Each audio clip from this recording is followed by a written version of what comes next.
அலரி செடிகளைப் போல வளருவார்கள். நாம் கண்களை மூடி நாம் ஜெபிக்கலாம். ஆண்டவரே, நீர் எங்களோடு பேசணும்ப்பா. நீங்கள் பேச நாங்கள் கேட்கணும்ப்பா. தேவைகளில் எங்கள் தேடல் நீரே, தேவைகளில் எந்தன் தேடல் நீரே, பாடுகளில் எந்தன் பாடல் நீரே, பாடுகளில் எந்தன் பாடல் நீரே. அன்புள்ள ஆண்டவரே, ஆறுதலின் தெய்வமே, அன்புள்ள ஆண்டவரே, ஆறுதலின் தெய்வமே. எங்கள் ஒவ்வொருவரோடு நீர் பேசணும். எங்கள் வாழ்க்கையில் ஆண்டவரே சோத்திரமா இன்னும் உமக்கு பிரியமாய் நாங்கள் வாழ ஆண்டவரே எங்களோடு பேசணும். பரிசுத்த வாழ்க்கை வாழ ஆண்டவரே எங்களுடைய அடுத்த ஆண்டவரே வளர்ச்சிக்கு நேராக நாங்கள் கடந்து செல்ல இருக்கிற நிலைமையிலிருந்து ஒரு மாற்றத்தை எங்கள் வாழ்க்கையில் இந்த தேசத்தில் உண்டாக்க நீ எங்களோட பேசணும்ப்பா. வெறுமையாக்குறோம், தாழ்த்துக்கிறோம் இயேசுவின் நாமத்தில் பிதாவே. ஹல்லேலூயா, ஹல்லேலூயா. நாம் இந்த நாளில் கூட அந்த 4வது வசனம் அங்கே வாசிக்கலாம். அதனால் அவர்கள் புல்லின் நடுவே நீர்க்கால்களின் ஓரத்தில் உள்ள அலரி செடிகளைப் போல வளருவார்கள். ஹல்லேலூயா, ஹல்லேலூயா. இங்கே பார்த்தீங்கன்னா அலரி செடிகளைப் போல வளருவார்கள் என்று அங்கே சொல்லப்படுகிற ஒரு வார்த்தை. அப்போ அலரி செடி ஒரு வளர்ச்சி.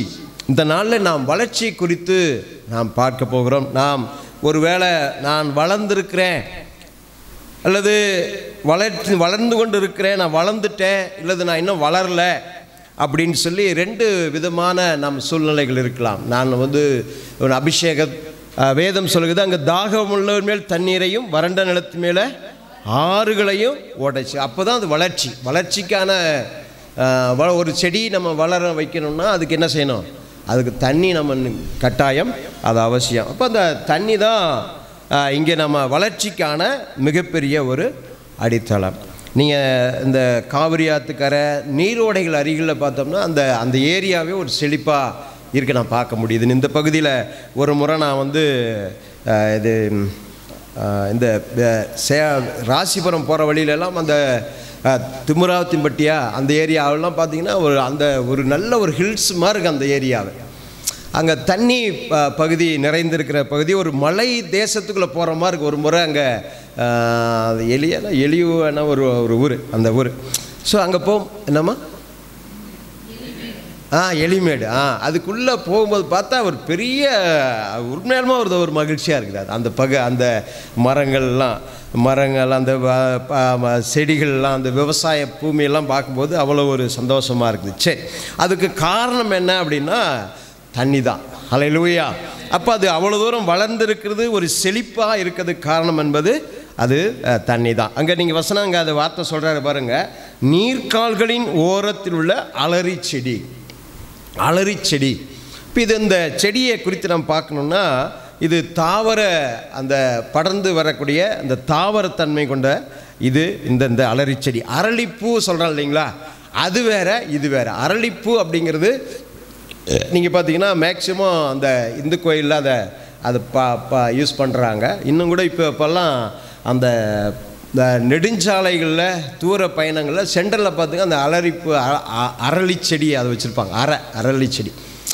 ஸோ அது பார்த்திங்க, அது ஏன் அங்கே வச்சுருக்காங்கன்னு யோசிச்சிருக்கீங்களா? என்னைக்காவதோ அந்த செடி ஏன் அங்கே வைக்கிறாங்கன்னு யோசிச்சிருக்கீங்களா? என்னப்பா சவுண்டு? அதாவது என்ன சொல்கிறாங்கன்னா, அது அந்த காற்றில் அது வருது, இந்த புகை இருக்கு இல்லைங்களா, அது உள்வாங்கி நல்ல காற்றா மாற்றிடுமா. அதுக்கு அவ்வளோ ஒரு தன்மை இருக்குது. ஹல்லேலூயா. அப்போ அசுத்தத்தை அது வாங்கி என்னதுங்க மாசை உள்வாங்கி அது பரிசுத்தமான காற்றா நல்ல காற்றா அதுக்காகத்தான் அது அந்த பகுதிகளை அது வச்சிருக்கிறாங்கன்னு சொல்லி பார்க்குறோம். சரி, இது அலரி செடி. ஹல்லேலூயா.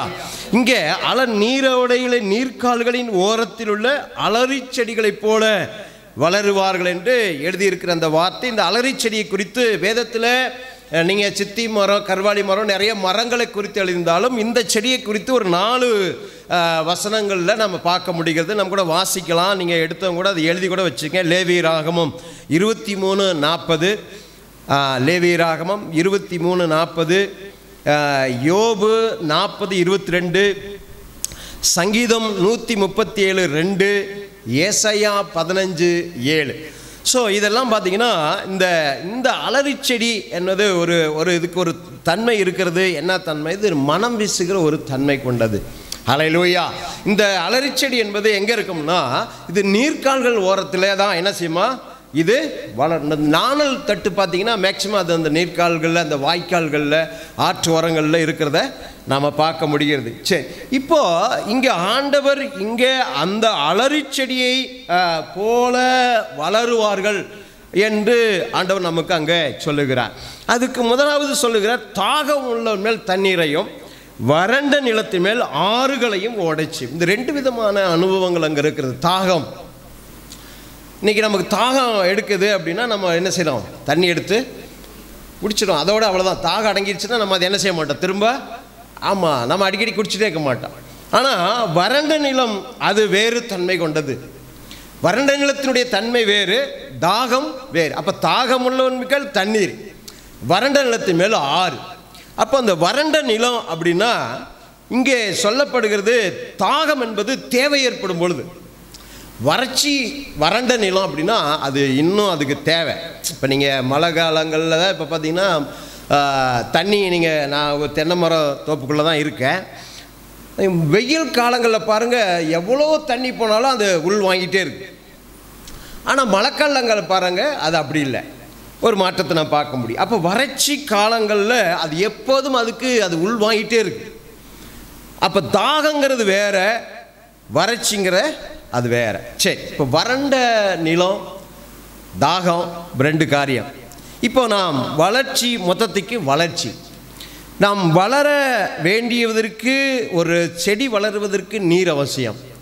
இன்றைக்கு நாம் வளருவதற்கு இன்றைக்கி விளம்பரமெல்லாம் பண்ணுறாங்க. என்னதுங்க, ஹார்லிக்ஸ் கொடுத்தா வளருவோம், பூஸ்ட் குடித்தா வளரும் அப்படின்னு ஒரு விளம்பரம் பண்ணுறாங்க.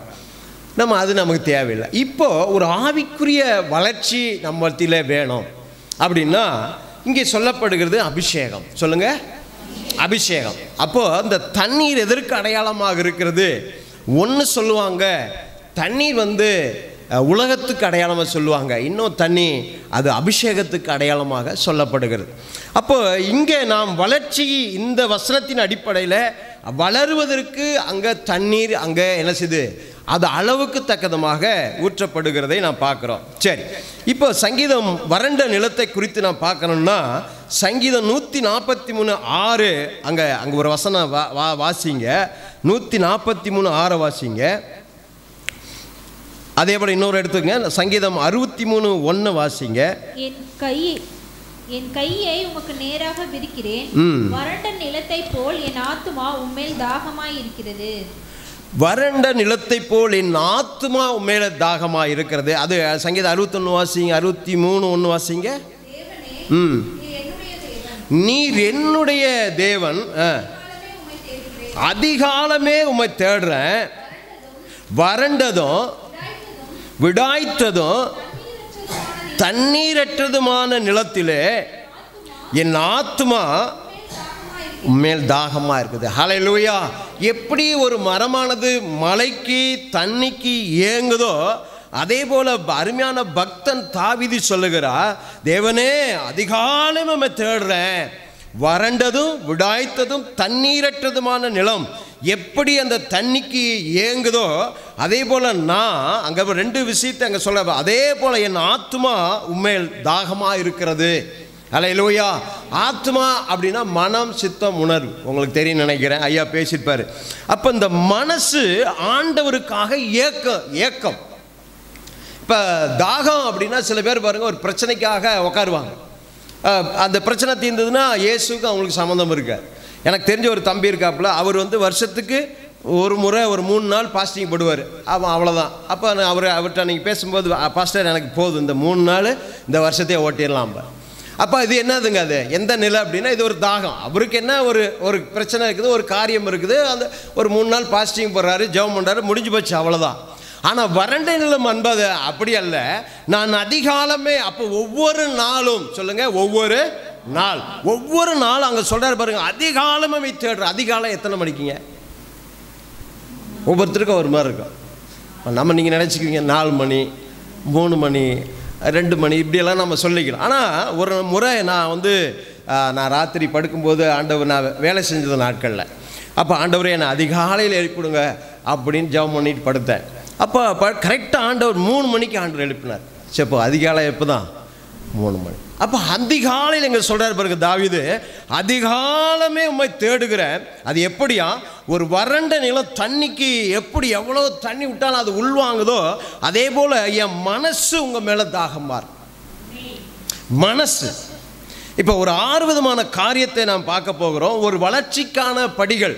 நாம் எப்படி வளரணும் அப்படின்னு முதல்ல இன்னொன்று தெரிஞ்சுக்கணும். நான் வளரணும் விருப்பமாக இருந்தால் தான் இந்த வார்த்தை உங்களுக்குள்ள கிரியை செய்யும். நான் வளரணும், நான் இப்படியே இருக்கக்கூடாது. இப்போ நீங்கள் ஆரம்ப காலங்களில் நீங்கள் பார்த்தீங்கன்னா, நாங்கள் என்ன தான் சொல்ல முடியும், மற்றவங்களை நம்ம சொல்ல முடியாது. ஒரு சாதாரண ஒரு டெய்லராக இருந்தேன். அப்போ நான் டெய்லராக இருக்கும்போதே நான் உள்ள சபைக்குள்ளே போகும்போது என்னை பார்த்து சிரிச்சிருக்கோங்க. முத அன்றைக்கி தான் சபைக்கு உள்ளே நுழையிறேன். என்னை பார்த்து அந்த ஒரு அக்கா சிரித்தாங்க. அப்போ எனக்கு ரொம்ப வெக்கமாக போச்சு. ஏன்னா புதுசாக வர்றதுக்கு யோசிக்கிறாங்கல்ல, அப்போ எனக்கு ரொம்ப வெக்கமாக போச்சு. ஆனாலும் அவங்க போனேன், அப்படி தொடர்ந்து போயிட்டு வந்தோம் பாருங்கள். அப்போ முத ஒரு சங்கீதம் வாசிக்கிறதுக்கு விட்டாங்க. எப்போ 7 வருஷம் கழிச்சு. நான் ஸ்தாபன சபையில் இருந்ததுனால 7 வருஷம் அந்த ஸ்தாபனத்தை ஒரு சட்டம் போடுறாங்க. அங்கே இருக்கிற கமிட்டியை நீங்கள் என்ன செய்யணும், பயன்படுத்தணும். ஆராதிக்க, இல்லை வேதம் வாசிக்க, வேத பகுதி வாசிக்க, சங்கீதம் வாசிக்க, அப்படி ஒரு காரியத்தை அங்கே விதைய சொல்கிறாங்க. எஸ்ரா சர்க்குணம் அவர்கள் அதை சொல்லும்போது எனக்கு அந்த ஒரு வாய்ப்பு எப்போங்க 7 வருஷம் கழித்து எனக்கு ஒரு வாய்ப்பு அப்படி கிடைக்குது. அப்போது அந்த சங்கீதம் வாசிக்க ஆரம்பிக்கிறோம்.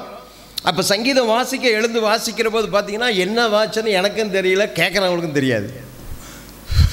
உடம்பெல்லாம் அப்படியே ஒரே ஒரு சங்கீதம், அது 20 வருஷம் கூட இருக்காதுன்னு நினைக்கிறேன். அப்படியே துறன்னு அப்படியே வேர்வையாக ஊற்றுது. என்ன அப்படியே நடுங்கிட்டே அந்த வசனத்தை நான் வாசி முடிச்சிட்டேன். ஆனால் அதே சபையில் 1 மணி நேரம், ஸ்தாபன சபையில் 1 மணி நேரம் ஆராதிப்பதற்கு தேவன் ஒரு வளர்ச்சியை கொடுத்தார். ஹல்லேலூயா, ஹல்லேலூயா. எனக்கு அருமையானுடைய வாழ்க்கையில் அப்போ காரணம் என்னன்னா, ஒரு வளர்ச்சியை ஆண்டவர் எதிர்பார்க்கிறார். ஒரு குழந்தை இருக்கு அப்படின்னா நம்ம 3 மாதம் என்ன பார்க்கணுங்க, முகம் பார்க்கணும். 6 மாதம் 3 மாதம் முகம் பார்க்கணும். 6 மாதங்க 6 மாதம் தவள் 9ங்க 12. இப்படி ஒரு வளர்ச்சி எதுவுமே இல்லாமல் அப்படியே குப்பரி கட்ச மாதிரி கிடக்குது. போட்டது அதுக்கு பேர் என்னங்க, அது வளர்ச்சி இல்லை. ஸோ எனக்கு அருமையான முதல்ல இன்னைக்கு நம்ம வளரணுங்கிற அந்த கண்ணோட்டத்தோடு நீங்கள் இந்த செய்தியை கேளுங்க. ஹல்லேலூயா. ஒருவேளை அபிஷேகம் பெறாதவங்களாக இருக்கலாம், அபிஷேகம் பெற்றவங்களாக இருக்கலாம். 2 பேர்த்துக்கு நான் பேச போகிறேன். அப்போது அபிஷேகம் பெற்றவங்களாக இருக்கலாம், அது நான் இன்னும் வளரணும், என் அபிஷேகத்தை பெருக்கி கொள்ளணும் அப்படிங்கிற ஆர்வத்தில் கேளுங்க. அபிஷேகமே இல்லை அப்படின்னா அந்த அபிஷேகத்தை பெறுவதற்கு நான் என்ன செய்யணும், அந்த கண்ணோட்டத்தோடு நீங்கள் கேளுங்க. மொத்தத்துக்கு நாம் என்னென்ன செய்யணும், வளரணும். ஆண்டவர் உங்களை என்னை தான் நம்பி இருக்கிறார். ஹல்லேலூயா. வேறு யாரும் இல்லை. எத்தனையோ பேர் பாருங்கள், லட்சக்கணக்கான ஜனங்க. அருமையை நேஜி பாஸ்டர் அடிக்கடி அதை சொல்லுவார். அவர் சொல்கிறத கேட்குறேன். ஏன்னா நான் கமிட்டியில் இருக்கிறனால அடிக்கடி நான் கூடி சில காரியங்களை பேசும்போது அவர் சொல்லுவார், இங்கே ஒரு தசமாகம் கூட சபைகள் இல்லை. இப்போ நீங்கள் இந்த மக்கள் தொகை இருக்கு இல்லையா, இங்கே இருக்கிற மக்கள், திருச்செங்கோட்டு மக்கள் தொகையினுடைய தசமாக கூட சபைகளில் ஜனங்கள் இல்லை. ஏன் இல்லைன்னா நம்மளுடைய வாழ்க்கையில் வளர்ச்சி இல்லை. எப்படி ஒரு குழந்தை ஆவிக்குரிய வாழ்க்கையில் எப்படி ஒரு குழந்தை எப்படி முடமாக இருக்கோ, ஒரு 3 மாதம் லெவலில் எப்படி இருக்குதோ, 6 மாதம் லெவலில், அதே போல் தான் ஆவிக்குரிய வாழ்க்கை ஒரு வளர்ச்சி இல்லாமல் ஒரு குழந்தை தன்மையாகவே இருக்குது. அதனால தான் பேதுரு சொல்கிறார், நீங்கள் குழந்தையாக இருக்கிறனால உங்களுக்கு என்ன செய்கிறேன், பாலாக கொடுக்குறேன். அப்போ நம்ம என்ன செய்யல, வளர்ச்சி அடையலை. அப்போ ஆனால் தேவன் இன்றைக்கு நம்மை குறித்து விரும்புகிறார். இந்த சபை ஆராதனையில் உண்மையாக சொல்கிறேன், எத்தனை பேர் ஏசப்பா இங்கே உலாவுகிறத நான் பார்த்தேன். ஹல்லேலூயா. அவர் உலாவுகிற தேவனாக இருக்கிறார். எதற்காக அவர் உலாவுகிறார், நாம் அவரை போல மாற வேண்டும். அவர் இந்த இருண்ட உலகத்துக்கு அவரை காட்ட வேண்டும். இருண்ட உலகத்திற்கு நாம் பெற்ற சமாதானத்தை, சந்தோஷத்தை அவர்கள் அனுபவிக்கும்படியாக தேவன் நம்மை தெரிந்து கொண்டிருக்கிறார். ஆனால் அதில் நமக்கு ஒரு என்ன வேணுங்க, ஒரு வளர்ச்சியை காண தேவன் விரும்புகிறார். இப்போ நீங்கள் ஒரு மரம் வச்சா கூட அது பூ பூக்கணும், அது காய் விடணும், அது பழமாகணும். ஸோ இதெல்லாம் இருந்தால் தான் அந்த மரத்தை வச்சுருப்போம். சில மரங்களை எதுவுமே ஆகாத மரத்தை என்ன செய்யப்படல, உடனே வெட்டி போட்டுருவோம். அதுதான் இன்றைக்கு ஆண்டவர் நம்மிடத்தில் எதிர்பார்க்கிறார். வெட்டிப்படுவதற்காக தேவன் நம்மை தெரிந்து கொள்ளவில்லை, கனி கொடுக்கும்படியாக தெரிந்து கொண்டிருக்கிறார். ஹல்லேலூயா, ஹல்லேலூயா, ஹல்லேலூயா. இங்கே வசனம் சொல்லுது பாருங்க, அதிகாலையில் நாம் தேவனை தேடுவோம். அபிஷேகம் பெற்றவங்களா இருக்கலாம். அதான் சொல்கிறேன், நான் 2 பேர்த்துக்கு பேசிகிட்டு இருக்கேன், 2 விதமாக பேச போகிறேன். அப்போ அதிகாலமே நாம் தேவனை தேடுகிறவர்களாக காணப்பட வேண்டும். அப்போ அங்கே வசனம் சொல்லுது பாருங்க, வறண்டது தண்ணீரற்றது விடாய்த்ததுமான நிலத்தில் என் ஆத்துமா மேலே அப்படிப்பட்ட ஒரு தாகம். அதிகாலையில் எழும்பும் போதே செல்ல எங்கே இருக்குன்னு தேடாமல், செல்லில் ஏதாவது வந்திருக்கான்னு தேடாமல் நான் தேவனை தேடணும். அதனால தான் நம்ம முதல்ல பாடினாலும் தேவைகளில் என் தேடுதல் தேவனாக இருக்கணும். ஹல்லேலூயா. ஒவ்வொரு நாளும் என் தேடுதல் தேவனாக இருக்க வேண்டும். தேவனை நாம் தேட வேண்டும். அப்போ அதிகாலையில் நாம் என்ன செய்யக்கூட ஆண்டவரை அந்த தாகத்தோட ஒரு வாஞ்சையோட நாம் தேவ சமூகத்தில் அவரை தேடி அவர் சமூகத்தில் நிற்க வேண்டிய அவசியம். அப்போ முதல்ல ஒரு தேடுதல் நமக்கு தேவை. அப்போது இந்த மனசு இருக்கு பாருங்க, கட்டாயத்தினால இல்லை, இந்த மனசு ஒரு ஏக்கத்தோட, சொல்லுங்க ஏக்கம், சொல்லுங்க. இப்போ நம்ம ஒரு ஏக்கம், நம்ம ஒரு பொருள் மேலே ஒரு ஏக்கம் இருக்கும். இப்படி ஒரு வீடு கட்டணும், இப்படி ஒரு காரியம் நமக்கு இருக்கணும், ஒரு ஏக்கம் இருக்குது. அப்போ இதெல்லாம் இல்லை, நான் தேவனை தேடணும். அதனால தான் பக்தன் பாட்டுக்கிறார், அதிகாலமே தேடுகிறே, அதிகாலமே தேடுகிறே, ஆர்வமுடன் நாடுகிறே, ஆர்வமுடன் நாடுகிறேன். பிரசன்னம் பிரசன்னம் தேவ பிரசன்னம், பிரசன்னம் பிரசன்னம் தேவ பிரசன்னம். அதெல்லாம் அந்த வரி சொல்லு, ராஜா பிரசன்னம் எனக்கு போதும். சொல்லுங்கள், ராஜா உங்கள் பிரசன்னம் எனக்கு போதும். ஸோ தேவைக்காக நாம் தேவனை தேடாமல் நீங்கள் எனக்கு வேணும்ப்பா, ஹல்லேலூயா சொல்லுங்கள், நீங்கள் எனக்கு. அப்போது அந்த மனசு ஆண்டவரை வாஞ்சிக்கணும். ஸோ வளர்ச்சி அடைவதற்கு முதல்ல நான் சொல்கிறேன், மனசு அவரையே வாஞ்சி. 2வது யோவான் 4ஆம் அதிகாரம் 10-14 நம்ம வாசிக்கலாம். யோவான் 4:10-14 நம்ம வாசிக்கலாம். யோவான் 4.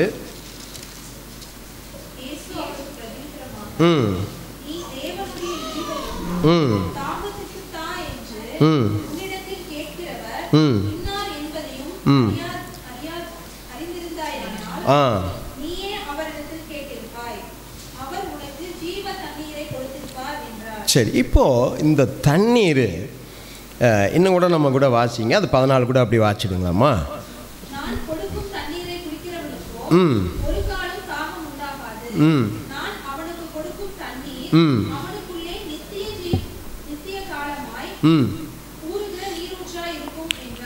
நித்திய ஜீவ காலமாய் ஊறுகிற நீரூற்றா. இப்போ பாருங்க, இங்கே சொல்கிறாரு பாருங்க, 10 சொல்லுது அவரிடத்துல கேட்கணும்.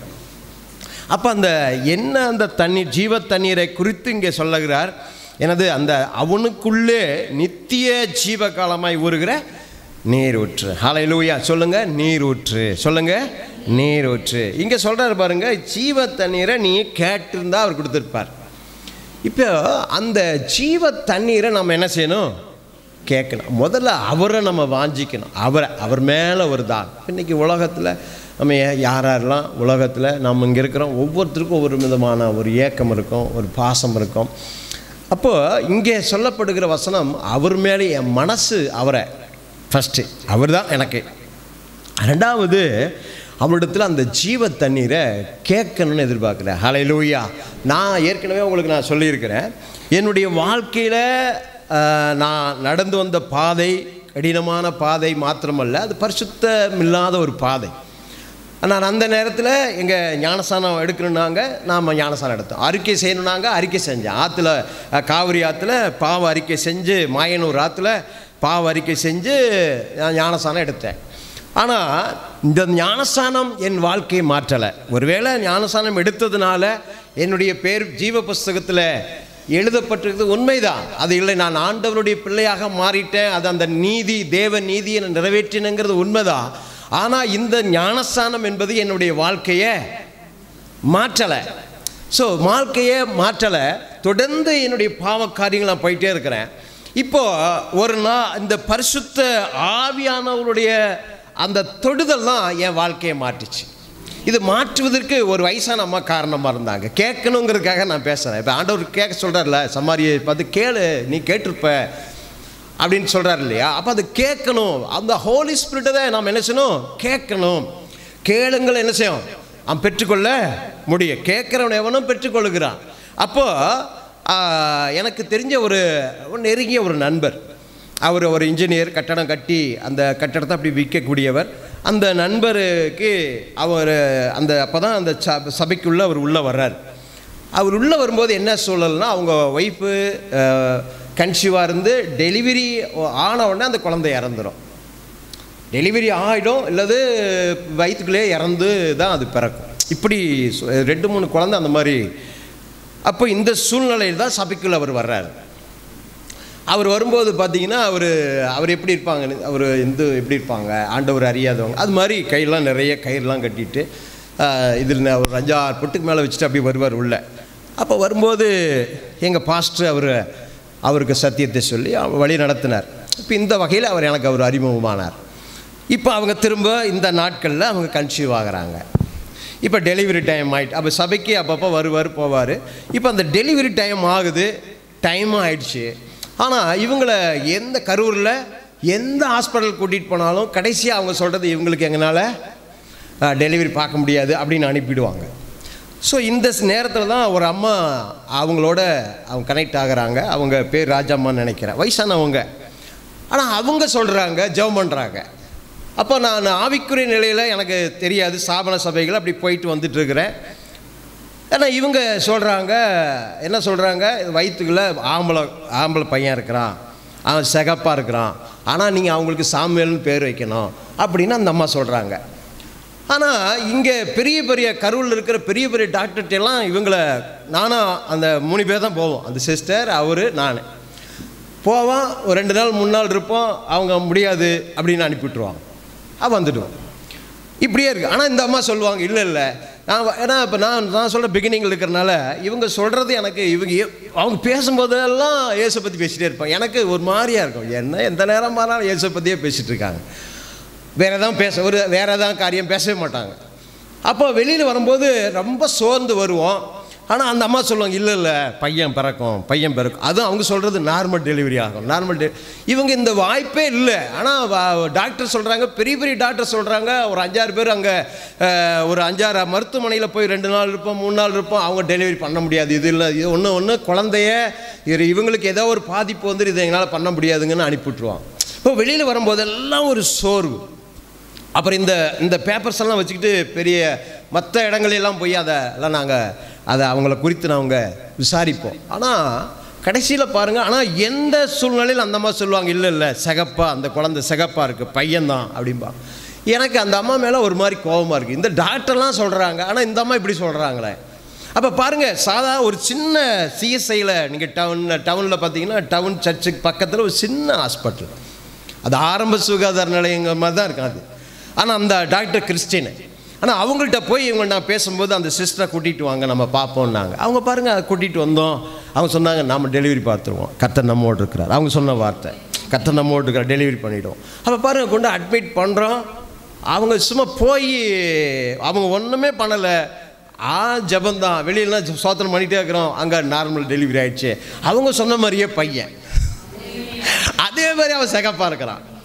எனக்கு பெரிய ஆச்சரியம் ஆயிடுச்சு. அப்போ தான் எனக்கு இந்த ஆசை வந்தது, இந்த அபிஷேகம். அந்த அம்மா ஆனால் அவங்க வெளிப்பாடு இது எப்படிமா வந்ததுன்னு அந்த அபிஷேகங்கிறாங்க. அப்போ ஸ்தாபன சபையில் அப்போ பரிசுத்தாவியை பற்றி பேசவும் அப்படி ஒன்றும் அப்படி பெருசாக இருக்காது. அப்போ உடனே எனக்கு ஆசை வந்தது, இந்த அபிஷேகத்தை நாமளும் பெற்றுக்கொள்ளணும். அப்போ இந்த ஆசை, அப்போ ஒரு பெரிய மீட்டிங்கு போனேன். அப்போ காத்திருக்கேன், நிறைய பேர் அபிஷேகத்துக்குள்ளே போனாங்க. எனக்கு 10 நாள் அந்த மீட்டிங்கில் 7 நாளும் நான் கேட்டுகிட்டே இருக்கேன். இரவு முழுவதும் கேட்பேன். வாய்ப்பு கிடைக்கிற போதெல்லாம் மதியானம் எல்லோரும் சாப்பிடுவாங்க, நான் போய் ஏதோ மரத்துக்கடியில் உட்காந்து, ஆண்டவரே எனக்கு அந்த அபிஷேகம் வேணும். ஏன்னா ஒரு மறைவு, ஏன்னா நான் பார்த்துட்டேன். ஸோ இந்த அபிஷேகம் எனக்குள்ளே வேணும். இன்றைக்கி எத்தனையோ ஜனங்களை எவ்வளவு போராடி கொண்டு இருக்கிறாங்க, இந்த அபிஷேகம் எனக்குள்ளே வேணும், எனக்குள்ள ஒரு மாற்றம் வேணும் அப்படிங்கிற அந்த வாஞ்சையில் நான் மதியம் அந்த சாப்பாடு டைம்லாம் நான் போய் ஜெபம் பண்ணிட்டு இருப்பேன். பாருங்கள், கரெக்டாக அந்த 7ஆவது நாள் ராத்திரியில் ஆண்டவர் என்னை அபிஷேகம் பண்ணினார். ஹல்லேலூயா, ஹல்லேலூயா. நீங்கள் பாருங்கள், அந்த அபிஷேகத்துக்கு அப்புறம் நீங்கள் பார்த்தீங்கன்னா ஒரு நாளைக்கு நான் அதுக்கு முன்னாடி 5 சினிமா பார்ப்பேன், 4 சினிமா பார்ப்பேன். இப்படி அந்த சினிமா பைத்தியமாக இருந்தேன், மற்ற பாவ காரியங்களில் உழண்டு கொண்டு இருந்தேன். இந்த பரிசுத்த ஆவியானவர் என்றைக்கு என்னை தொட்டு என்னை நிரப்பினாரோ அப்போவே என்னுடைய வாழ்க்கை, என்னுடைய மனசு எல்லாம் மாறிடுச்சு. அந்த அபிஷேகம் என்னை பலமாக என்னை நிரப்பினதுனால ஒரு புது மனிதனாக என்னை நான் மாறினேன். ஹல்லேலூயா, ஹல்லேலூயா. உண்மையாக சொல்கிறேன், என்னை அனுப்புனவர், என்னை ரெக்கமெண்ட் அனுப்புகிறவர் என்னை பார்த்துட்டு என்ன, ஏன்னா இதுக்கு முன்னாடி நான் எப்படி இருப்பேன் அப்படின்னா அவ்வளோ உலக வாழ்க்கையில் இருக்க எப்படி இருப்பேன் பாருங்கள். அப்போ பார்த்துட்டு ஜான நீயா ஒன்றும் அடையாளமே தெரியல அப்படின்னா, அப்போது இந்த அபிஷேகம் என்னை மாட்டுது. அப்போ அந்த தாகம் மாத்திரமல்ல, நம்ம கேட்கணும். ஹல்லேலூயா. இதை நான் சொல்கிறது, ஆண்டவருடைய அபிஷேகம் இல்லாதவங்க ஒருவேளை ஞானஸ்தானத்தோடு இருக்கலாம், இல்லை ஞானஸ்தானமே இல்லை அப்படின்னா கூட பரவாயில்ல, நீங்கள் கேளுங்க, எனக்கு இந்த பரிசுத்தாவுடைய அபிஷேகம் எனக்கு வேணும்ப்பா. ஹல்லேலூயா. அந்த பரிசுத்தாவுடைய அபிஷேகம் எனக்கு வேணும்னு நம்ம கேட்கும்போது அந்த அந்த அந்த மேல் வசனம் சொல்லுது பார்த்தீங்களா, வறண்டது விடாய்த்தமான என் ஆத்துமா இருக்கிறது போல, அந்த அந்த செடி மரம் இருக்கிறது போல, அந்த நிலம் இருக்கிறது போல, ஆண்டவரே எனக்கு அந்த அபிஷேகத்தை வேணும்ப்பா, எனக்கு அந்த ஜீவ தண்ணீர் வேணும்னு ஒரு தாகமா ஒரு ஏக்கமா நாம் கேட்போம்னு சொன்னார், நிச்சயமாக நாம் அதை பெற்றுக்கொள்வோம். ஹல்லேலூயா, ஹல்லேலூயா, ஹல்லேலூயா. இப்போ பாருங்கள், அதை அந்த அப்புறம் பாருங்கள், அந்த சினிமாவை நீங்கள் இப்போ எந்த படம் போட்டால் கூட நமக்கு என்ன செய்ய போகிறதில்ல. அது இப்போ நீங்கள் பஸ்ஸில் போகும்போது இப்போல்லாம் போடுறதில்ல, முதலெல்லாம் போடுவாங்க. அப்போ நம்ம அதை பார்க்க வேண்டிய சூழல் வரும். ஆனால் என்னை அனுப்புனவர் பார்த்துட்டே வருவார், ஆனால் எனக்கு அது பிடிக்கல. ஹல்லேலூயா. ஏன்னா இந்த ஹோலி ஸ்பிரிட், சொல்லுங்கள், ஹோலி ஸ்பிரிட். அப்போ அவருடைய அந்த நினைவு மாறுது, நம்முடைய வாழ்க்கையை பரிசுத்த ஆவியானவர் புரட்டி போடுகிறார்.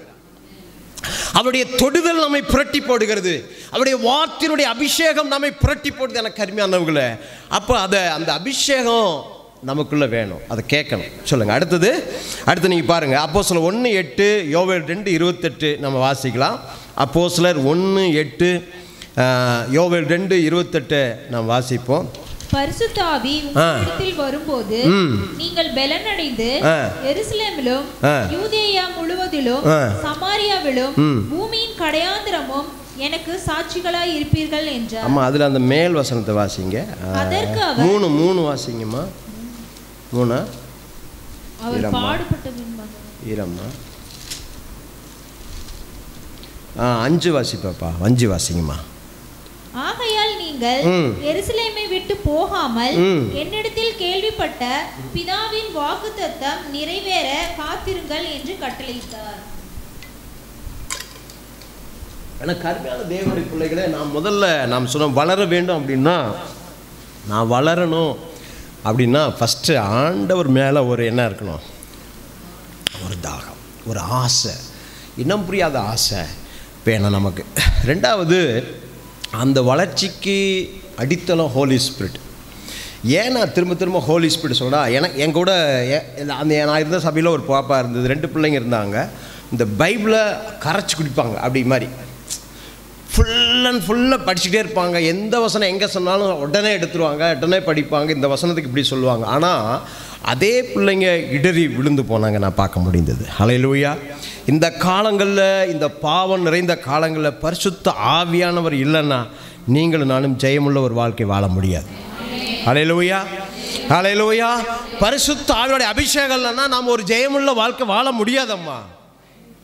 அப்போ அந்த ஆவியானவர் நமக்கு ஒரு தீர்க்க தரிசன ஆவியானவராக இருக்கிறார். அந்த ஆவியானவர் வெளிப்பாட்டின் ஆவியாக இருக்கிறார். அந்த ஆவியானவர் மறைபொருளை வெளிப்படுத்துகிறவராக இருக்கிறார். அந்த ஆவியானவர் தான் சுகமளிக்கிறவராக இருக்கிறார். அந்த ஆவியானவர் தான் தீர்க்க தரிசனத்தின் ஆவியாக இருக்கிறார். அந்த ஆவியானவர் தான் பாஷைகளை பேச பண்ணுகிறவராக இருக்கிறார். அந்த ஆவியானவர் தான் பாஷைகளுக்கு வியாக்கியானம் கொடுக்கிறவராக இருக்கிறார். அந்த ஆவியானவர் தான் ஆவிகளை பகுத்தறி பண்ணவர் தேவனாக இருக்கிறார். அந்த ஆவியானவர் தான் ஞானத்தை போதிக்கிற வசனமாக நமக்குள் இருக்கிறார். அந்த ஆவியானவர் தான் ஆவிகள் அறிவை உணர்த்துகிற வசனமாக நமக்குள்ளே வாசம் பண்ணுகிறார். இந்த வார்த்தை ஒருவனும் கற்றுக் கொடுக்க வேண்டியது வேதம் சொல்லுகிறது. இந்த அபிஷேகமே உங்களை நடத்தும். இந்த அபிஷேகமே உங்களுக்கு கற்றுத்தரும். அதனாலதான் கற்றுத்தருகிறதுக்கு நாம இப்ப கற்றுத்தருகிறோம். வாரத்துக்கு ஒரு முறை கற்றுத்தருவாங்க, அவ்வளவுதான். இல்லை வெள்ளிக்கிழமை வேத பாடம் கற்றுத்தருவாங்க. ஆனா ஒவ்வொரு நாளும் கற்றுக் கொடுப்பதற்கு ஹோலி ஸ்பிரிட் அவசியம், நிச்சயமாக அவசியம். அப்போ ஒவ்வொரு நாளும் மாத்திரமல்ல, ஒவ்வொரு பாதைகளையும் அவர் நமக்கு கற்றுக் கொடுக்கிறவர். வடதூரமாக இடதூரமாக சாயும் போது நடக்கிற வழி இதுவே என்று சொல்லி கேட்குற சத்தம் உங்கள் காதில் கேட்கும். அப்போ பாதைகளை காட்டும்படியாக வழிநடத்த இந்த அபிஷேகம் நமக்கு தேவை. ஹல்லேலூயா, ஹல்லேலூயா. வேதம் சொல்லுகிறது அவர் தேற்றரவாளர். அப்போ இன்னும் வசனத்தில் அவர் உதவியாளரா. சொல்லுங்க. இப்போ பாருங்க, நம்ம ஆண்டவர் எவ்வளோ பெரிய ஆண்டவர். நமக்கு ஒரு உதவியாளர்னா, உதவியாளர்னா இங்கிலீஷில் என்னங்க, என்ன பின்ன கூட என்ன சொல்லலாம், சர்வெண்ட். பர்சனல் அசிஸ்டண்ட்னா அதுக்கு என்ன பேருங்க, அதுக்கு அதுதான். அப்போ இப்போ நமக்கு ஒரு பர்சனல் அசிஸ்டண்டாக இப்போ எல்லாத்தையும் என்ன சொல்ல முடியுமா, எல்லாத்திட்டையும் சொல்ல முடியுங்களா? ஆனால் இவர்கிட்ட நம்ம சொல்லலாம்ல. ஏன்னா நம்முடைய பலவீனங்களில் நமக்கு உதவி செய்கிற ஆவியானவர். ஹல்லேலூயா. இந்த பலவீனமாக இருக்கிறோம் பாருங்க, பலவீனம் எந்த பகுதியில் பலவீனமோ அது நம்ம பலவீனத்தை நம்ம ஒருவேளை நம்முடைய செயலில் காட்டலாம். இந்த பலவீனத்தை மற்றவங்க நம்ம சொல்ல முடியாது. ஆனால் இவர்கிட்ட சொன்ன நம்முடைய பலவீனத்தை அவர் பலனாக மாற்றுகிறவர். ஹல்லேலூயா. கரங்களை தட்டி கர்த்தரை ஸ்தோத்திரம் இல்லாமா. ஹல்லேலூயா. ஸோ எனக்கு அருமையான தேவனுடைய பிள்ளைகளை, இந்த அபிஷேகத்தினுடைய வாழ்க்கையிலே வளர்ச்சி காணணும்னா அவர் மேலே ஒரு தாகம், இன்னொன்று அந்த அபிஷேகத்தை நம்ம கேட்கணும். அந்த ஆவியானவருடைய நிறைவு எனக்கு வேணுப்பான்னு கேட்கணும். இன்னும் மூணாவது, அதற்காக நாம் காத்திருக்க வேண்டும். சொல்லுங்கள், அதற்காக காத்திருக்கணும். அதனால் பாருங்கள், அவங்க அங்கே அப்போஸ்தலர்கள் அங்கே என்ன செஞ்சாங்களாம், காத்திருந்தாங்க. அதனால தான் அங்கே சொல்கிறாரு, நீங்கள் எங்கேயும் போக வேண்டாம், நீங்கயே காத்திருங்க. அந்த அபிஷேகத்துக்காக நாம் காத்திருக்கணும். இன்னொன்று, நிறைவுக்காக கூட நம்ம காத்திருக்கணும். நான் அபிஷேகம் பெற்றேன் அப்படின்னா இன்னொன்று, அந்த நிரப்புற வரைக்கும் காத்திருக்கணும். நிரப்புற வரைக்கும் ஒரு ஏக்கம். இப்போ அது பிசாசு தடை செய்வான், சிந்தனை கொண்டாந்து விடுவான், பல விதமான காரியங்களை கொண்டாந்து இடையில விடுவான், எண்ணங்களை சிதறடிப்ப பார்ப்பான். ஸோ இதெல்லாம் இல்லாமல் ஒரு நிறைவு, சொல்லுங்கள், ஒரு நிறைவு எதிர்பார்க்குறவங்களுக்கு சொல்கிறேன், ஒரு நிறைவு வரும் வரைக்கும் நாம் காத்திருக்க வேண்டும். ஒரு சில நேரங்களில் இந்த நிறைவு 6 மணி நேரம் 7 மணி நேரத்துக்கு அப்போ கூட அதை உணர முடியும். சில நேரங்களில் 1 மணி நேரம் 2 மணி நேரத்தை கூட அந்த நிறைவை நாம் காண முடியும். ஆனால் சில நேரங்களில் மணிக்கணக்காக காத்திருக்கும் போது தான் அந்த நிறைவை நாம் பார்க்க முடியும். அப்போது அந்த நிறைவுக்காக நாம் என்ன செய்யணுமா, காத்திரு. அப்போ ஃபஸ்ட்டு ஒரு தாகம், ஒரு ஏக்கம், அவர் மேலே ஒரு தாகம், அவர் மேலே ஒரு வாஞ்ச, இயேசு அவர் மேலே ஒரு என்ன சொல், இனம் புரியாத ஒரு அன்பு. இப்போ இன்றைக்கி உலகம் எதோ அன்பு செலுத்துது, அதெல்லாம் இல்லை. நான் அவர் மேலே லவ் ஆஃப் ஜீசஸ். அப்போ முதல்ல அன்பு, அவர் மேலே அந்த நேசம். ரெண்டாவது நம்ம என்ன செய்யணும், நம்ம என்ன கேட்டோங்க, கேட்கணும், அந்த அபிஷேகத்தை கேட்க. மூணாவது, அதுக்காக நாம் காத்திருக்க வேண்டும். ஹல்லேலூயா. நான் பார்த்து சொன்னேன் இல்லைங்களா, 7 நாள் நான் காத்திருக்கேன். 7 நாள். இப்போ என் கூட இருக்கிறவங்கெல்லாம் அபிஷேகத்தில் நிறைவாங்க. அப்போ சொல்லுவாங்க, ஒவ்வொருத்தரும் ஒரு விதமாக சொல்லுவாங்க, அப்படி என்ன மாதிரி விழுந்தது, அப்படி பொத்துன்னு விழுவாங்க. அப்போ அபிஷேகத்தில் துள்ளி குதிக்கிறாங்க. ஆனால் நமக்கு இல்லை. அப்போ நான் கேட்டுகிட்டே இருக்கேன். ஸோ அந்த அபிஷேகத்தை நாம் என்ன செய்யணும், கேட்கணும். அதுக்காக காத்திருக்கணும். சரி, அடுத்த நீனோட வசனத்தை வாசிங்க. இப்போது இந்த காத்திருக்கிறது, அப்போது அவர் மேலே ஒரு தாகம், அவர் மேலே ஒரு வாஞ்ச, அவர் மேலே ஒரு ஆசை, அவரையே ஆசை. அவர் கையில் இருக்கிறதில்ல, அவர் மேலே ஆசை. அவர் என்ன கொடுப்பாரோங்கிற ஆசை இல்லை, அவர் மேலே ஒரு ஆசை. சொல்லுங்களேன், அவர் மேலே ஒரு.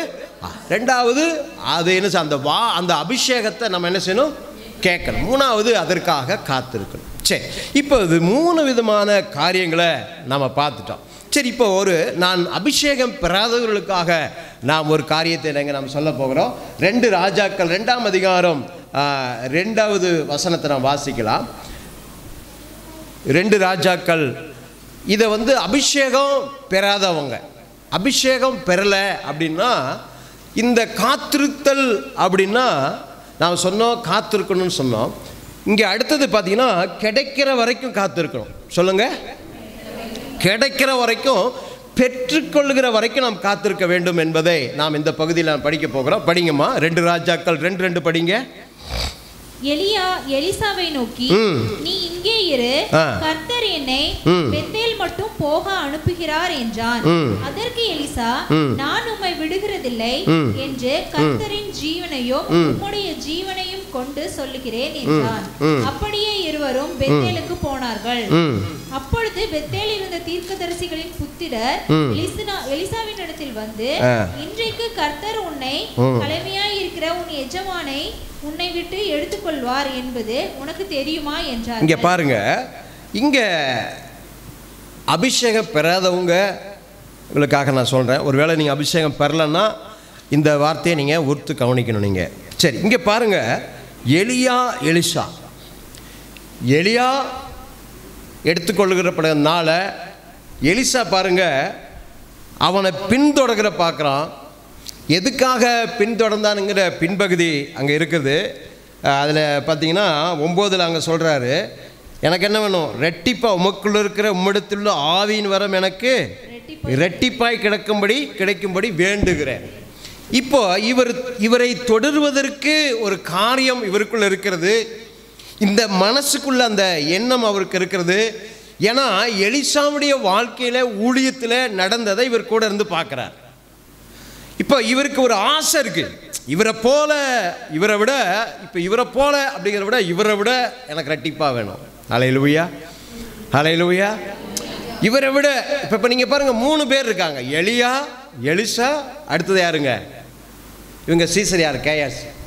இப்போ பாருங்க, அந்த 3 பேருடைய வாழ்க்கை பாருங்க. எலிசாவை பின்தொடர்ந்து போய் அந்த வர வேணும்னு என்ன செய்வான், ரெட்டிப்பாக வேணும்னு கேட்டு பெற்றுக்கொண்டான். 3வது ஒரு கேயாசி பாருங்க, அவன் காசுக்காக ஆசைப்பட்டு அவன் விழுந்து போனான். ஹல்லேலூயா. அப்போ அவன் தேடுதல், இந்த உலக காரியங்கள் மீது அவனுடைய இருதயம் போயிடுச்சு, மனசு போயிடுச்சு. ஆனால் இந்த எலியா இப்போ எலிசாவுடைய வாழ்க்கையில் பாருங்க, அங்கே 2 சொல்றது, நான் உம்மை விடுகிறது. இதுதான் அங்கே சொல்றாரு. இப்போ நான் கில்காலுக்கு புறப்பட்டு போனாங்க, அங்கே அவர் பேசுறாரு பாருங்க, நான் உம்மை விடுறதா இல்லை. இன்னும் விட வசனம் பார்த்தீங்கன்னா அதில் கில்கால் அப்படின்னா தேவனுடைய வீடு என்று அர்த்தம். சொல்லுங்க, தேவனுடைய பார். அடுத்தது பாருங்க, அவங்க போகிறாங்க. 4 படிச்சிங்கன்னா அங்கே சொல்லுது, நான் என்ன செய்கிறேன், இங்கே இரு, நான் கர்த்தரனை எரிகோ மட்டும் என்னை அனுப்புகிறார். அப்போ எரிகோன்னா பேரினிந்து பட்டணம் என்று அர்த்தம். சரி, அப்போ அதில் கூட பாருங்க, அங்கே சொல்கிறாரு பாருங்க, நான் உம்மை விடுகிறது இல்லை. ஹல்லேலூயா. இப்போ இங்கே நான் உம்மை விடுறதா இல்லை. நீங்கள் 6 படித்து பார்த்தீங்கன்னா அங்கே சொல்கிறாரு பாருங்க, நான் யோர்தானுக்கு என்னை அனுப்புகிறார். யோர்தான்னா என்ன அர்த்தம்னா இறங்கி பாய்கிறது என்று அர்த்தம். அப்போ யோர்தானுக்கு போகும்போது கூட சொல்கிறாரு பாருங்க, நான் உம்மை விடுகிறதா இல்லை. ஏன்னா கரிமான உள்ள இப்போ இந்த மனுஷனுக்குள்ள எண்ணம் பாருங்க, நான் உம்மை விடுறதா இல்லை. அப்போ என்ன விஷயம், ஏன் அவர் அப்படி ஆசையாக தேடுறாரு அப்படின்னா, அங்கே அதான் சொல்கிறார், உமக்குள்ள இருக்கிற ஆவியின் வரை எனக்கு ரெட்டிப்பாக கிடைக்கணும். அப்போ இந்த ரெட்டிப்பாக கிடைப்பதற்கு நான் அங்கே எலிசாவை அங்கே அவர்களுக்குள்ள அந்த ஏக்கத்தை நாம் பார்க்க முடியும், பெற்றுக்கொள்கிற வரைக்கும். அப்போ காத்திருக்கிற போது ஆண்டவருடைய அபிஷேகம் இல்லாதவங்க என்ன செய்யணுமா, அந்த அபிஷேகம் கிடைக்கிற வரைக்கும் அவர் சமூகத்தில் காத்திருக்கணும். அது என்ன செய்யக்கூடாது, உம்மை பின்தொடாம, அங்கே சொல்றாரு பார்த்தீங்களா, உம்மை என்ன செய்யல, நாமை விட்டு விடுகிறது இல்லை. அப்போ அந்த ஆசை மாத்திரமல்ல, அவர் வைராக்கியம், நான் பெற்றுக்கொள்ளுகிற வரைக்கும் தேவ சமூகத்தில் அந்த நாளுக்காக காத்திருக்கணும். அதுக்காக மணிக்கணக்கா, நாள் கணக்கா அப்படி கற்றுக்கிற ஒரு அனுபவம் நமக்கு வேணும். ஹல்லேலூயா, ஹல்லேலூயா. நீங்கள் பெரிய பெரிய மீட்டிங்கில் தான் அந்த அபிஷேகம் கூட்டங்கள்லாம் நடத்துகிறாங்க. ஆனால் இன்றைக்கு அப்படி இல்லை. இன்றைக்கு நம் நடத்துகிற சபைகளிலே நம்முடைய ஜனங்கள் அந்த அபிஷேகத்தை பெற்றுக்கொள்கிறார்கள். ஹல்லேலூயா. அப்போ அந்த அபிஷேகத்தை பெற்றுக்கொள்வதற்கு என்ன செய்யணுமா? அங்கே சொல்கிறது நான் உண்மை விடுகிறதா இல்லை. அப்படி பாருங்க, அப்படிப்பட்டது ஒரு ஏக்கம், அப்படிப்பட்டதான ஒரு செயலை பெற்றுக்கொள்ளுகிற வரைக்கும் அவர் பின்தொடர்ந்ததை பார்க்க. அதுதான் இப்போ ஒரு நாள் 2 நாள் நம்ம ஜெபிக்கிறோம், அந்த அபிஷேகம் நமக்கு இல்லை. அப்போ நம்ம நினைக்கணும், சில பேர் நினைப்பாங்க நமக்கு அது கிடைக்காது போல இருக்குது. அது அவங்களுக்கு கிடைக்குது. பாஷை வரங்கள், சில பேர்த்துக்கு பாஷை கிடைக்கலன்னா அபிஷேகம் இல்லை. அது அப்படிலாம் இல்லை. விசுவாச வரம் பாருங்க, அவங்களுக்குள்ள மேலோங்கி நிற்கிறத பார்க்க முடியும். ஹல்லேலூயா. ஒருவேளை பாஷை வராங்க அவங்களுக்கு இல்லைன்னா கூட விசுவாசத்தில் அவங்க பலமாக அவர் மேலோங்கி நிற்பதை நான் பார்க்க முடியும். ஏன்னா கருமையான ஜீவனுள்ள தேவனுடைய பிள்ளைகளை அங்கே பாருங்கள், அந்த 3 விதமான காரியங்களிலும் அவங்க கில்கால் போனாங்க, எரிகோ போனாங்க, யோர்தான் போனாங்க. ஆனால் எலியா என்ன செய்யல? எலிசா அவரை விடுவதாக இல்லை, அவரை பெற்றுக்கொள்கிற வரைக்கும். அங்கே பார்த்தீங்கன்னா அங்கே சொல்கிறாரு பாருங்க, நான் 10 படிங்கம்மா. அதற்கு அவன் அரிதான காரியத்தை கேட்டாய், உன்னை விட்டு நான் எடுத்துக்கொள்ளப்படுகை, என்னை நீ கண்டா உனக்கு கிடைக்கும், இல்லாவிட்டால் கிடையாது என்றார். கிடையாது. பாருங்க, இதுதான் அந்த ஆசையினுடைய. அந்த சில பேருக்கு அந்த ஆசை இருக்கும், ஆண்டவர் மேலே தாகம் இருக்கும், ஆனால் அதுக்காக காத்திருக்க மாட்டாங்க. எனக்கு வேணும். மற்றவங்கள பார்க்கும்போது அவங்க தீர்க்க தரிசனம் சொல்லும்போது, இப்போ கடைசி நாளம்மா இது ஏன் இதை நம்ம வலியுறுத்துறோன்னா, யோவேல் 2:28 சொல்லுது, கடைசி நாட்களில் மாம்சமான யாவர் மீது என் ஆவியை. நீங்கள் அந்த வசனத்தை வாசிங்க, அந்த வசனத்தை வாசிங்க, யோவேல் 2:28 வாசிங்க.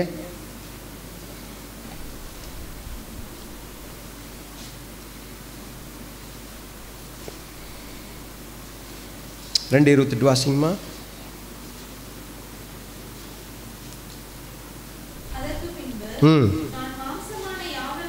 மாம்சமான யாவர் மேலும் என் ஆவியை ஊற்றுவேன். உங்கள் குமாரரும் உங்கள் குமாரத்திகளும் தீர்க்க தரிசனம் சொல்லுவாங்க. பாருங்க, உங்கள் குமாரரும் குமாரத்திகளும் தீர்க்க தரிசனம் சொல்லுவாங்க, சொப்பனங்களையும் தரிசனங்களையும் காண்பார்கள். ஊழியக்காரர் மேலும் என் ஆவியை ஊற்றுவேன். அப்போ இது வேத வசனத்தினுடைய தீர்க்க தரிசனம். இப்போ யோவேல் 2:28க்கும் நீங்கள் அப்போஸ்தலர் காலங்களுக்கும் பல ஆண்டுகள் என்ன இருக்குது, இடைவெளி இருக்குது. ஆனால் அந்த சொன்ன வாக்குத்தத்தம் நிச்சயமாக நிறைவேறும். அப்போ அந்த நிறைவேறும். மாம்சமான யாவரும் அவருடைய சமூகத்தில் அவரை ஏற்றுக்கொண்டிருக்கிற மேலே எனக்கு அந்த அபிஷேகம், அந்த நிறைவு உண்டு. அப்போ அந்த விசுவாசத்தோடு, அந்த தாகத்தோட அதை பெற்றுக்கொள்கிற அந்த நிறைவை காணுகிற வரைக்கும் தேவ சமூகத்தில் நாம் காத்திருக்கிறது அவசியம். ஹல்லேலூயா. இந்த அபிஷேகத்தின் மேலே இந்த அபிஷேகம் எனக்கு வேணும். அப்போ இந்த அபிஷேகத்தினால், அபிஷேகம் ஏன்னா அபிஷேகம் நம்மை நடத்தும், அபிஷேகம் நம்ம கற்றுக் கொடுக்கும்.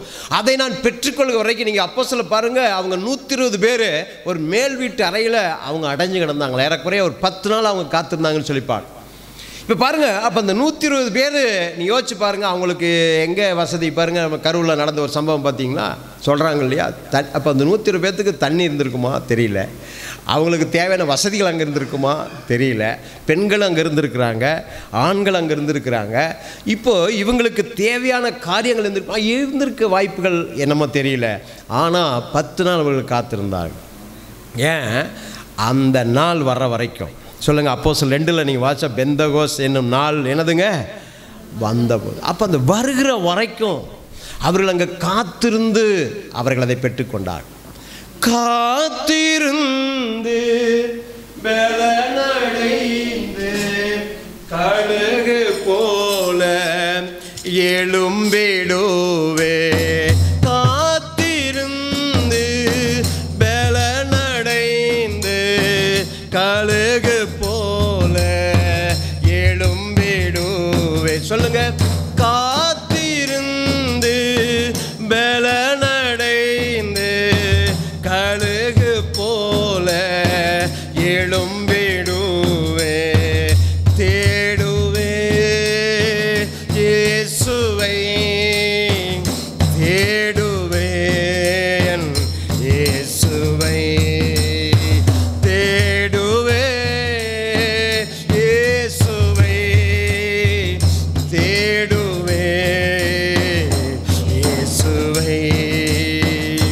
ஹல்லேலூயா, ஹல்லேலூயா. அந்த நிறைவை பெற்றுக்கொள்கிற வரைக்கும் நாம் காத்து இருக்கணுமா, அந்த நாள் வரைக்கும், அந்த நேரம் வரைக்கும். நேரம், நாள். இப்போ பாருங்கள், அந்த பலன் என்பது என்னதுன்னா மாற்றிக்கொள்வது.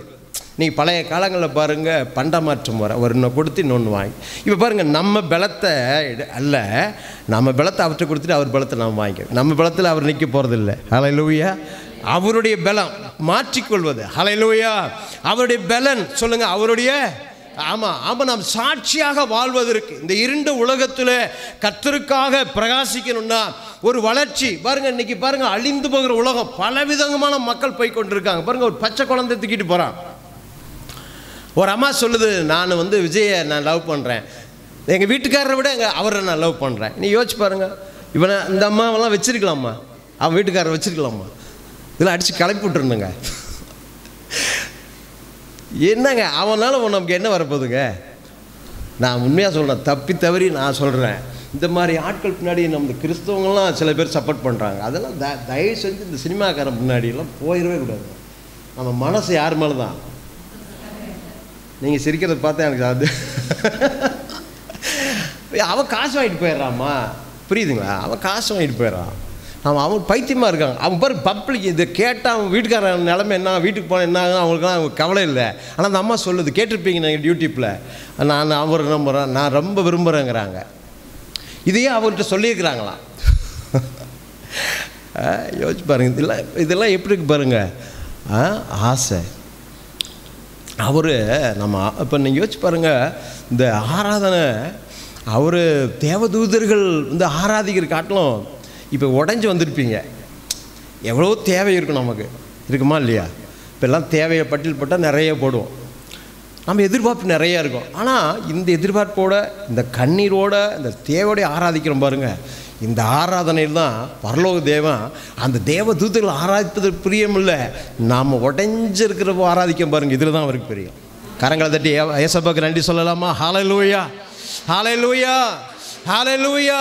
உடைந்த இருதயத்தோட உள்ளத்தின் ஆழத்திலிருந்து அவரை நோக்கி ஆராதிக்கும் போது, அப்பான்னு கூப்பிடும்போது அவரால் அங்கே இருக்க முடியாதுங்க. அவரால் அங்கே இருக்க முடியாதுங்க. அவர் நம்மத்தில் வருகிறவர், நம்மத்தில் உலாவும்படியாக வந்துடுறார். இதுதான் இந்த ஏசப்பா. அவர் இப்போ நீங்கள் அந்த அம்மா இப்போ அவருக்கு காசு இல்லை, வீட்டு தேவைன்னா அவர் வருவாரா? அவருக்கு பைசா கொடுப்பாரா? ஆனால் இந்த இயேசு, இந்த தேவன் என்றென்றைக்கும் உள்ள சதா காலம் நம்முடைய தேவன், மரணம் வரைக்கும் நம்மை நடத்துகிறவர்.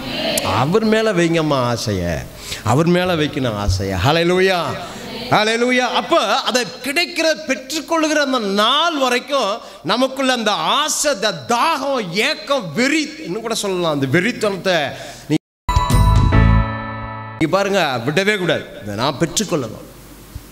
இப்போ வாரம் முழுவதும் நீங்கள் ஜெபிச்சுட்டு வரணுங்க. உங்கள் தனிப்பட்ட முறையில் ஆவியானவர் நிச்சயமாக கேட்கிற எவனும் பெற்றுக்கொள்ளுகிறான். வேதம் சொல்லுகிறது, அவர் மீனை கேட்டால் என்ன செய்ய கொடுக்க மாட்டாரு, நீ கேட்கறத கொட்டிருக்கோம். நம்ம கேட்கறத அவர் கொடுப்பார் நிச்சயமாக. அப்போ அந்த அபிஷேகத்தை, அந்த ஆவியானவரை, ஆண்டவரே அதனுடைய ஆவியுடைய நிறைவு எனக்கு வேணும்ப்பா. அப்போ நாம் கேட்கும்போது, காத்திருக்கும் போது, அதுக்காக ஏக்கத்தோடு நாம் இருக்கும்போது நிச்சயமாக நாம் அதை பெற்றுக்கொள்ள முடியும். அதனால தான் அங்கே 10 நாள் காத்திருந்தாங்க பாருங்க. அந்த மேல் வீட்டறையில் வேதம் சொல்லுகிறது, பலத்த காற்று அடிக்கிற முழக்கம் உண்டாகி அவருடைய நாவுகள் என்ன ஆயிடுச்சா, அக்னியாம். ஹல்லேலூயா. இப்போ பாருங்கள், அது வரைக்கும் ஒரு தோல்வி சந்தித்த சீசர்கள், அது வரைக்கும் நீங்கள் பாருங்கள் தோல்வி சந்தித்தவங்க, அது வரைக்கும் அவிசுவாசமாக பேசினவங்க. ஆனால் அதுக்கப்புறம் பாருங்கள், அந்த தொடுதலுக்கு அப்புறம், அந்த அபிஷேகத்துக்கு பாருங்கள், எத்தனை போராட்டம் வந்தாலும், எத்தனை இடர்கள் வந்தாலும் அவர்களுடைய வேகம் குறையலை. அவருடைய நாள் வரைக்கும், கர்த்தர் அவர்களை குறித்த நாள் வரைக்கும் அவருடைய வேகம் குறையாமல் போயிட்டே இருந்தாங்க. ஹல்லேலூயா. வேதம் சொல்லுகிறது, சிதறி போனவர்கள் எங்கும் வார்த்தை பிரசங்கித்தார்களா, அந்த வசனத்தால் நிரப்பினார்கள் என்று சொல்லுகிறது. அந்தியோகியா சபையார் சபையை நிறுவினாங்க. அந்தியோகியா சபையை நிறுவனது யாருங்க? விசுவாசிகள், வேற யாரும் பவுல அல்ல. அப்போ எத்தனை இடர்கள் வந்தாலும் தூக்கி போடுறாங்க, அடிக்கிறாங்க, சாகடி அடிக்கிறாங்க, போய் அங்கே போய் உள்ள தூக்கி போடுறாங்க, அங்கே போயிட்டு பாட்டு பாடுறாங்க. எத்தனை தான் இடர்கள் வந்தாலும் வாசத்திலே நிலைத்திருப்பேன். எத்தனை தான் இடர்கள் வந்தாலும் விசுவாசத்திலே நிலைத்திருப்பே. ஓடுகிறேன், நான் ஓடுகிறேன், இயேசுவுக்கா நான் ஓடுகிறேன். ஓடுகிறேன், ஓடுகிறேன், இயேசுவுக்கா நான் ஓடுகிறேன். அல்லேலூயா, அல்லேலூயா, அல்லேலூயா, அல்லேலூயா. ஓ அல்லேலூயா, அல்லேலூயா, அல்லேலூயா, அல்லேலூயா. அல்லேலூயா, ஹல்லேலூயா. எத்தனை இடர்கள், எத்தனை சோறு. நீங்கள் பார்த்தீங்கன்னா அந்த பெற்றுக்கொள்ள வரைக்கும் அவங்க ஒவ்வொரு பகுதியில் படித்து பார்த்தீங்கன்னா அவங்க அங்கே அவரை வந்து அவருடைய விசுவாசத்தை, அவருடைய அந்த தேடுதலை டவுன் பண்ணுறதுக்கு பிசாசு மனிதர்களை கொண்டு அங்கே வச்சிருக்கிறான். பெற்றுக்கொள்ளதுக்கு அங்கே பார்த்தீங்கன்னா இங்கே என்ன 3 பாருங்கள். இன்றைக்கு உங்கள் எலியாவை எடுத்துக்கொள்ள உனக்கு தெரியுமா?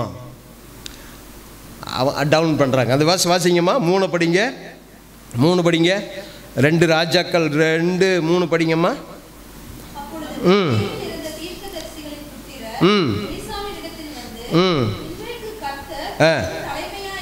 தலைமையாக இருக்கிற உன்னை விட்டு எடுத்துக்கொள்வார் என்பது தெரியுமா என்றார்கள். சும்மா இருங்க. இன்னும் கூட நீங்கள் இந்த படித்து பாருங்களேன். இந்த பக்கம் 5 படிங்க. எரிகோவிலிருந்து தீர்க்கதரிசிகளின் புத்திரர் எலிசாவினிடத்தில் வந்து, இன்றைக்கு கர்த்தர் உனக்கு தலைமையாய் இருக்கிற உன் எஜமானை உன்னை விட்டு எடுத்துக்கொள்வார் என்பது உனக்கு தெரியுமா என்று அவனை கேட்டார்கள். இப்ப யாருங்க பாருங்க, 3லையும் பாருங்க தீர்க்கதரிசிகள் புத்திரர், இங்கேயும் பாருங்க எரிகோவில் இருக்கிற தீர்க்கதரிசிகள் புத்திரர். இங்கே பாருங்க இதுல 7 படிங்க. தீர்க்கதரிசிகளின் புத்திரரில் 50 பேர் போய் தூரத்திலே பார்த்து கொண்டு நின்றார்கள். அவர்கள் இருவரும் யோர்தான் கரையிலே நின்றார்கள். பாருங்க இது என்ன நடக்குன்னு பார்த்துட்டு இருக்காங்க. இப்போ நம்ம காத்திருக்கும் போது பிசாசு நம்மளை டைவர்ட் பண்ணி விடுவான். அப்படி சிந்தைகளை நீ இவ்வளோ அயத்தனம் பண்ணுற, உனக்கு எங்கே கிடைக்க போகுது? அப்போ நம்முடைய காரியங்களை குறித்து நம்மளை மனசோர்வடைய செய்ய பிசாசு பல விதங்களை போராடுவான். எப்போ நாம் பெற்றுக்கொண்டே ஆகவே அப்படிங்கிற அந்த வாஞ்சையில் ஓடுவோம் பாருங்க, இதில் அங்கே அந்த டைவர்ஷன் நடக்கும். அதனால தான் நெகேமியா அலங்கத்தை கட்டும்போது அவங்க என்ன செய்கிறாங்க, வா கூட கொஞ்சம் பேசலாம், வாங்க போன பள்ளத்தாக்குக்கு வா. அவர் என்ன சொன்னாருங்க, வர முடியாது. அல்லேலூயா, அல்லேலூயா. ஏன்னா கருமையான தேவனுடைய பிள்ளைகளை அப்போ நாம் அடையிற வரையிலும் நமக்கு வருகிற எல்லா இடர்களையும் தள்ளிட்டு தொடர்ந்து நாம் ஓடணும். எதுக்காக? நான் பெற்றுக்கொள்வேன், அந்த அபிஷேகம் எனக்கு வேணும், இந்த பாஷை வரங்கள் எனக்கு வேணும், இந்த தீர்க்கதரிசன அபிஷேகம் எனக்கு வேணுங்கிற அந்த வாஞ்சையோட ஒரு தாகத்தோட நான் பெற்றுக்கொள்ளுகிற வரைக்கும் அவரை பின்தொடர்ந்து அவரை எப்படி நான் பெற்றுக்கொள்ள வேண்டும். அந்த அபிஷேகம் நமக்குள்ள புரியுதுங்களாம்மா? அபிஷேகம் பெறாதவங்க எத்தனை பேர் இருக்கீங்க? பரிசுத்தாவுடைய அபிஷேகம் இல்லை எனக்குன்னு சொல்கிறவங்க எத்தனை பேருங்க இருக்கோம் நம்ம? ஸோ நமக்கு தான் ஆண்டு நம்மோடு பேசி கொண்டு இருக்கிறாங்க. அப்போ அது கிடைக்கிற வரைக்கும் உங்கள் ஜபம் குறையவே கூடாது. உங்கள் கிடைக்கிற வரைக்கும் உங்கள் நேரம் குறையவே கூடாது. அதுக்காக உட்காந்துருங்க, அப்படி சும்மா ஸ்தோத்திரம் பண்ணிக்கிட்டே இருங்க, நன்றி சொல்லிகிட்டே இருங்க, வேறு ஒன்றும் சொல்ல, நன்றி சொல்லிகிட்டே இருங்க. அங்கே இப்போ நீங்கள் பார்த்தீங்கன்னா அப்போஸ்தலர் 1 நீங்கள் அதான் செஞ்சாங்க. என்ன செஞ்சாங்கன்னா பாடிட்டாங்க, ஜெபம் பண்ணாங்க. 1 படிங்க. 1 1 2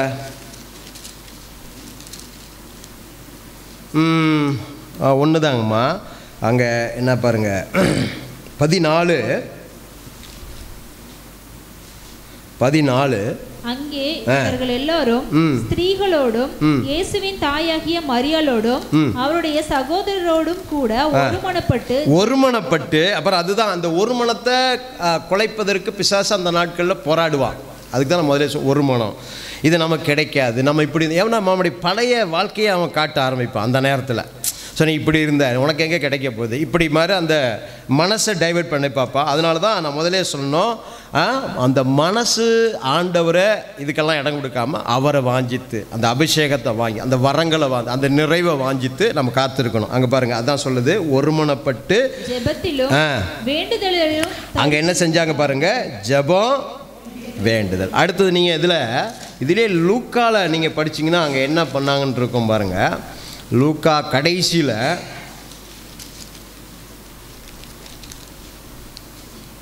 53 படிங்க. கடைசி 53, 24, 53.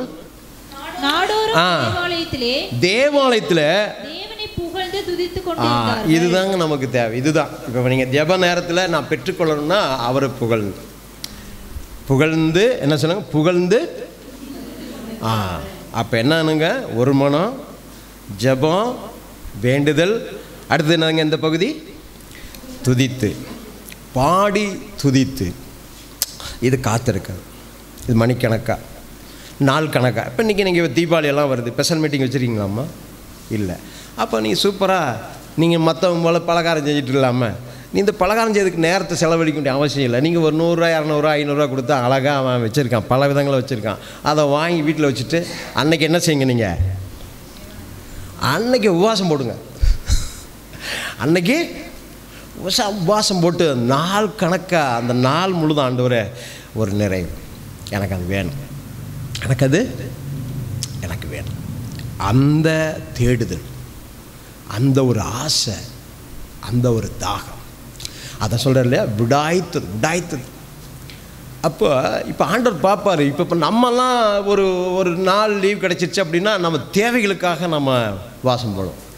அப்படி இல்லை, ஒரு ஆவிக்குரிய வளர்ச்சி நம்மகிட்ட ஆண்டவர் எதிர்பார்க்குறார். அந்த வளர்ச்சிக்கு காரணம் என்ன தெரியுங்களா? இந்த அபிஷேகம் உங்களை ஜெபிக்க வைக்கும். இந்த அபிஷேகம் மற்றவர்களுக்காக மன்றாட வைக்கும். அல்லேலூயா. இந்த அபிஷேகத்தினுடைய நிறைவு தான் இப்படி தேசத்தினுடைய மறுரூபம் உண்டாவதற்கு காரணம். அதனால தான் எழுப்புதல் பற்றி பேசுகிற ஒரு தனி மனிதனுடைய வாழ்க்கையில் எழுப்புதல், ஒரு தனித மனிதனுடைய வாழ்க்கையில் ஜெபமும் வேத வாசிப்பும் பரிசுத்த வாழ்க்கை தான் தேசத்தை மாத்திரமல்ல, அது தனி மனிதனுடைய அது மாற்றம், சபைக்குள்ள ஒரு மாற்றம், சபையின் மாற்றம் தான் தேசத்துக்குள்ள ஒரு மாற்றம். இன்றைக்கு பெரும்பகுதியாக நம்முடைய தனி மனிதருக்குள்ள ஒரு நம்ம என்ன செய்யலை, அந்த வாஞ்சிக்கிறதே இல்லை. இது கடைசி காலம். அது சொல்லுங்கள், இது கடைசி காலம். அதை நம்ம உணர்ந்து கொள்ளணும். இப்போ இன்றைக்கி பார்த்தீங்கன்னா எப்படி போயிட்டுருக்குன்னு, தேசம் எப்படி போயிட்டுருக்குன்னு பாருங்கள். நாடு, நம்ம தமிழ்நாடு எப்படி போயிட்டுருக்குன்னு பாருங்கள். வட மாநிலங்கள் எப்படி போயிட்டுருக்குன்னு பாருங்கள். 12 மாநிலங்களில் மதமாட்ட சட்டத்தாட்டம் கொண்டாந்துட்டான். ஸோ இன்றைக்கு துடிக்கிறாங்க. இன்றைக்கும் தமிழ்நாட்டில் கால் பதிச்சு இங்கேயும் இந்த ஜெபத்தை தடை செய்யணும். இன்றைக்கி பாரு, இங்கே தான் என்னைக்கு எங்கே இல்லாத ஒரு ஜெப மகிமை இங்கே தமிழ்நாட்டில் இருக்குது. கேரளாவில் எந்த அளவுக்கு இருக்குன்னு நமக்கு தெரில. இன்றைக்கி பாருங்கள், அதிகாலை 4 மணிக்கு ஜெபம், 3 மணிக்கு ஜெபம், 2 மணிக்கு ஜெபம், கூடி ஜெபிக்கிறாங்க, ஊழியக்காரங்க கூடி ஜெபிக்கிறாங்க. எத்தனை விசுவாசிக்க கூட. நீங்கள் திருப்பூர்லலாம் பார்த்தீங்கன்னா ஒரு ஸ்டோரில் நான் போயிருக்கேன். ஒரு ஸ்டோரில் வந்து ஒரு 4-5 வீடு இருக்கும். அந்த ஒரு 5 வீடு இருக்குன்னு வச்சிங்களேன், அது 4 வீட்டுக்காரங்க சர்ச்சுக்கு போகிறவங்களா இருப்பாங்க, இல்லை ஒரு 3 வீட்டுக்காரங்க சர்ச்சுக்கு போகிறவங்க. ஞாயிற்றுக்கிழமை சாயந்தரம் ஆகிட்டா ஒரு இது மாதிரி எடுத்து வச்சுக்கிட்டு அவங்க அப்படியே பாடி அந்த வீட்டுக்குள்ளே அப்படியே கர்த்தரை மகிமைப்படுத்திட்டே இருக்கிறாங்க. அப்போ என்ன அது பாருங்கள், அந்த தேசம் ஒரு மறுரூபமாகிறது. யோசிச்சு பாருங்க. அப்போ இன்றைக்கு அதைத்தான் ஆண்டவர் நம்ம இடத்துல எதிர்பார்க்கிறார். அப்போ அந்த அபிஷேகத்தை நாம் பெற்றுக்கொள்ளணும். சொல்லுங்க, கிடைக்கிற வரைக்கும் விடக்கூடாது. அவர் அப்படி ஒன்றும் நம்மளை வந்து ஏமாத்துறவர், பெற்றுக்கொள்ளுகிற வரைக்கும் ஓடணும். அடுத்தது, நான் அபிஷேகத்தை பெற்றுக்கிட்டேன் அப்படின்னா அடுத்து நான் படிக்க போகணும், ஒரு நிறைவு வேணும். சொல்லுங்க, ஒரு நிறைவு வேணும். நான் ஏற்கனவே சொல்லிக்கிறேன், ஒரு பாத்திரம் பரிசுத்த ஆவியினால், அங்கே வேதம் சொல்லுகிறது, அவர்கள் பரிசுத்த ஆவியினால் என்ன செஞ்சாங்களா? அது நிரப்பப்பட்டா. சொல்லுங்கள், அதுதான் சொல்லுங்கள். இப்போ நமக்கு உங்களுக்கு தெரியும், உங்களுடைய ஆவியினுடைய நிறைவு நான் நிரப்பப்பட்டிருக்கிறேன்னா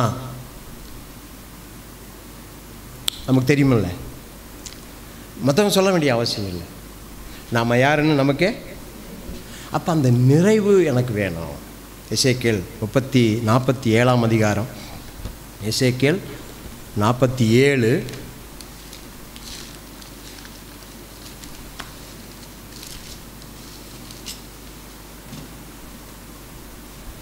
2 படிங்க. அவர் என் வடக்கு வாசல் வழியாய் புறப்பட பண்ணி என்னை வெளியில் கீழ் திசைக்கு எதிரான புறவாசல் மட்டும் சுற்றி நடத்தி கொண்டு போனார். அங்கே தண்ணீர் வலதுபுறத்தில் இருந்து பாய்கிறதா இருந்தது. பாருங்க, அவர், நீங்க அதுக்கு முன்னாடி 1 படிங்களேன். பின்பு அவர் என்னை ஆலயத்தின் வாசலுக்கு திரும்பி வர பண்ணினார். இதோ வாசற்படியின் கீழிருந்து. எங்க இருந்துங்க? கீழிருந்து. அவர்னா யாருங்க? இங்க அவர் என்னை, அவர்னா யாருங்க? இல்லை இல்லை, ஏசப்பா. சொல்லுங்க இது இங்க. ஏன்னா 2 பாருங்க, அவர் என்னை வடக்கு வாசல் வழியாக புறப்படப்பட. இப்ப பாருங்க, கவனிங்க. எனக்கு பின்வருகிறவரோ அவர் பரிசுத்த ஆவினாலும் அக்னினாலும் ஞானசானம் கொடுக்கிறவர். இப்ப பரிசுத்த ஆவியானவரை நம்ம கொடுக்கிறது யார் தான்? அவர் தான். இப்போ அவர் இந்த பூமியில் ஒரு 33 ஆண்டு காலம் வந்து ஊழியம் செஞ்சு முடிச்சு போயிட்டார். அப்போ அடுத்தது அவர் ஆவியானவர் மூலம் இந்த ஊழியத்தை பின்தொடர்வதற்காக விரும்புகிறார். ஹல்லேலூயா.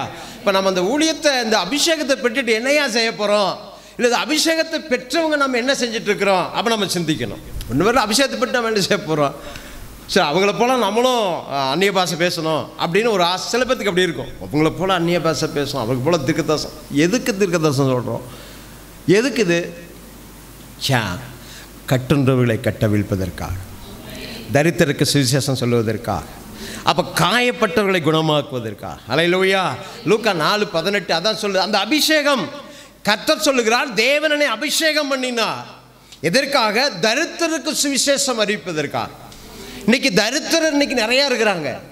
ஆண்டவருடைய வார்த்தையை மறுதலிக்கிறவங்க இருக்கிறாங்க. ஸோ அவர்களுக்கு சுவிசேஷம் சொல்லுவதற்காக ஆண்டவர் நம்மை அபிஷேகம் பண்ணுகிறார். அந்த அபிஷேகம் எதிர்ப்பதற்காக வாங்கி வச்சுட்டு, இப்போ ஒரு பொருள் இருக்குது. இப்போ இந்த ஒரு பொருள், இப்போ நீங்கள் ஒரு பர்த்டே, அந்த அவங்க கோபி ரைட். இப்போ அந்த கோபிக்கு ஒரு நம்ம பாஸ்டர் ஐயா ஒரு அழகான ஒரு கிஃப்டை கொடுக்குறாருன்னு வச்சுங்களேன். இந்த கிஃப்டை போய் இன்றைக்கி சாயந்தரம் வந்து கொடுத்துட்றாருன்னு வச்சுங்களேன். இப்போ கொடுத்துட்டு அவர் போயிடுறாரு. இப்போ அடுத்த ஒரு 2-3 மாதம் கழித்து அவங்க வீட்டுக்கு ஒரு விசிட் போகிறாருன்னு வச்சு, அம்மாவும் ஐயாவும் போகிறாங்க. அது அப்படியே ஒரு மூளையில் கடந்ததுன்னு வச்சுங்க. அவர் கொடுத்தவர் என்ன நினைப்பார்? இது மாதிரி தான் இந்த அபிஷேகத்தை பெற்றுக்கொண்டவங்க அதை பயன்படுத்தாமல் அது மூளையில் போட்டுருவாங்க. ஹல்லேலூயா. ஒரு விளையாட்டாக, அதாவது விளையாட்டாக ஒருத்தர் சொன்னார். என்ன சொன்னார்னா, அது ஏற்கனவே நம்ம சொன்னிக்கன்னு தெரில. ஒரு வீட்டில் நாய் வளர்த்திருக்காங்க. அப்போ அந்த நாய் வளர்த்தும் போது, நாய் எதுக்குங்க? ஒரு பாதுகாப்பு.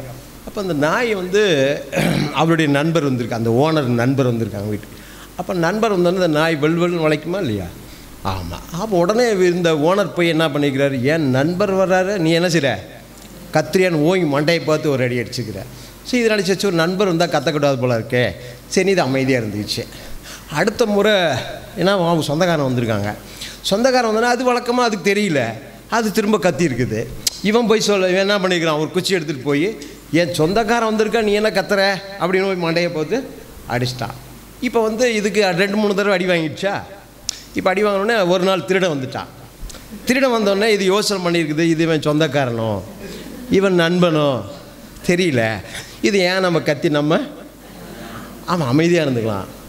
அவன் என்ன வந்துட்டான், அவன் பயந்துட்டு நாயை பார்த்து அவன் பயந்துருக்கிறான். அவன் எதுவுமே அது அமைதியாக இருக்கும். சரி, ரைட், ஓகே, அவன் அந்த வேலையை முடிச்சுட்டு போயிட்டான்.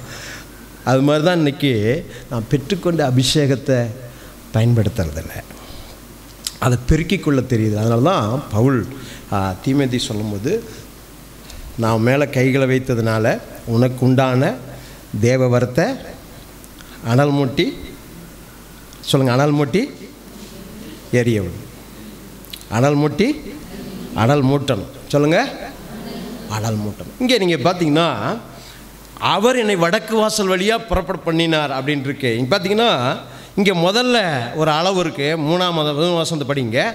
பின்பு என்னை ஆலயத்தின் வாசலுக்கு திரும்பி வர பண்ணினார். இதோ வாசற்படியின் கீழிருந்து தண்ணீர். அம்மா இது 3 படிங்கம்மா. 3 அந்த புருஷன் தமது கையில் பிடிச்சுக்கிட்டு புறப்படுகையே 1000 முழம் அளந்து தண்ணீரை கடக்க பண்ணினார். இப்ப தண்ணீரை கடக்க பண்ணினார். இப்ப பாருங்க, இந்த ஆண்டவர் மூலம், இயேசப்பா மூலம் தான் நமக்கு பரிசுத்த ஆவி. நான் அனுப்ப போகிற பிதாவினுடைய ஆவியானவர். அப்படி தேவனுடைய ஆழங்களை அறிந்து வந்ததற்கு தேவனுடைய ஆவி இல்லாமல் தேவனுடைய ஆழங்களை அறிந்து கொள்ள முடியாது. தேவனுடைய சித்தத்தை அறிந்து கொள்வதற்கு தேவனுடைய ஆவி இல்லாமல் தேவனுடைய சித்தத்தை அறிந்து கொள்ள முடியாது. இப்போ இந்த உலகத்தினுடைய காரியங்களை ஒவ்வொரு விஷயத்தை நம்ம கற்றுக்கொண்ட கீபோர்டை கற்றுக்காமல் அந்த தம்பி போட முடியாது. அப்போ தேவனுடைய மனசுக்குள்ளே, ஆண்டவருடைய மனசுக்குள்ளே என்ன இருக்குன்னு நம்ம அறிஞ்சிக்கிறதுக்கு அவருடைய ஆவி இல்லாமல் அறிந்து கொள்ள முடியாது. அப்போ அந்த ஆவியானவர் அப்போ பாருங்கள், இயேசு மூலமாக நமக்கு அவர் கொடுக்கப்படுகிறார். இங்கே பார்த்துங்க, எத்தனை முழம்? 1000 முழம் அப்படின்னா இப்போ நம்ம இதில் பார்த்திங்கன்னா 1500 அடி, இன்னும் மீட்டர் கணக்கில் பார்த்திங்கன்னா 450 மீட்டர் அவர் கடக்க பண்ணினார். இது ஒரு வகையான ஒரு அபிஷேகத்தினுடைய அளவு. சொல்லுங்கள், அபிஷேகத்தினுடைய அளவு, அந்த தொடுதல். சரி, அடுத்தது பார்த்தீங்கன்னா அடுத்த ஒரு வார்த்தை சொல்லுது பாருங்க, பின்னும். அதை தான் நம்ம மென்ஷன் பண்ண போகிறோம். பின்னும் அந்த வார்த்தை இருக்கு. அவர் 1000 முழம் அளந்து என்னை தண்ணீரை கடக்க பண்ணினார். அப்போ அடுத்த ஒரு லெவல் இருக்கு இல்லையா? பின்னும் அப்படின்னா ஒரு தொடுதல். அப்போ நீங்கள் இயேசுவை குறித்த நீங்கள் பார்க்கும்போது பார்த்தீங்கன்னா அவருடைய பிறப்பை பரிசுத்த ஆவியினாலே உற்பவித்தார். ஆனால் அவருக்கு ஒரு நிறைவு இருக்கிறது. அந்த யோர்தான் நதிக்கரையில் ஞானஸ்நானம் பெற்று கரையேறி, நீ ஒரே ஒரு அதிகாரத்தில் தான் இருக்குது, ஒரே ஒரு சுவிசேஷங்கள் தான் இருக்குது, ஜெபம் பண்ணுகையில் ஆவியானவர் புறாவை போல இறங்கினார் இருக்கும். ஸோ அப்போ அந்த பின்னும் ஒரு நிறைவுக்காக அங்கே என்னது பின்னும் என்று எழுதப்பட்டு. அப்போ அடுத்த ஒரு லெவல் நீங்கள் என்ன படித்து பார்த்தீங்கன்னா 5 படித்து பார்த்தீங்கன்னா, பின்னும் அவர் 1000 முழம் அளந்தார், அங்கே நான் கடக்கக்கூடாத நதியாக இருந்தது. முதல்ல பார்த்தீங்கன்னா கணுக்கால் அளவு, முதல்ல ஒரு தொடுதல். ரெண்டாவது பாருங்க, அது முழங்கால் அளவு.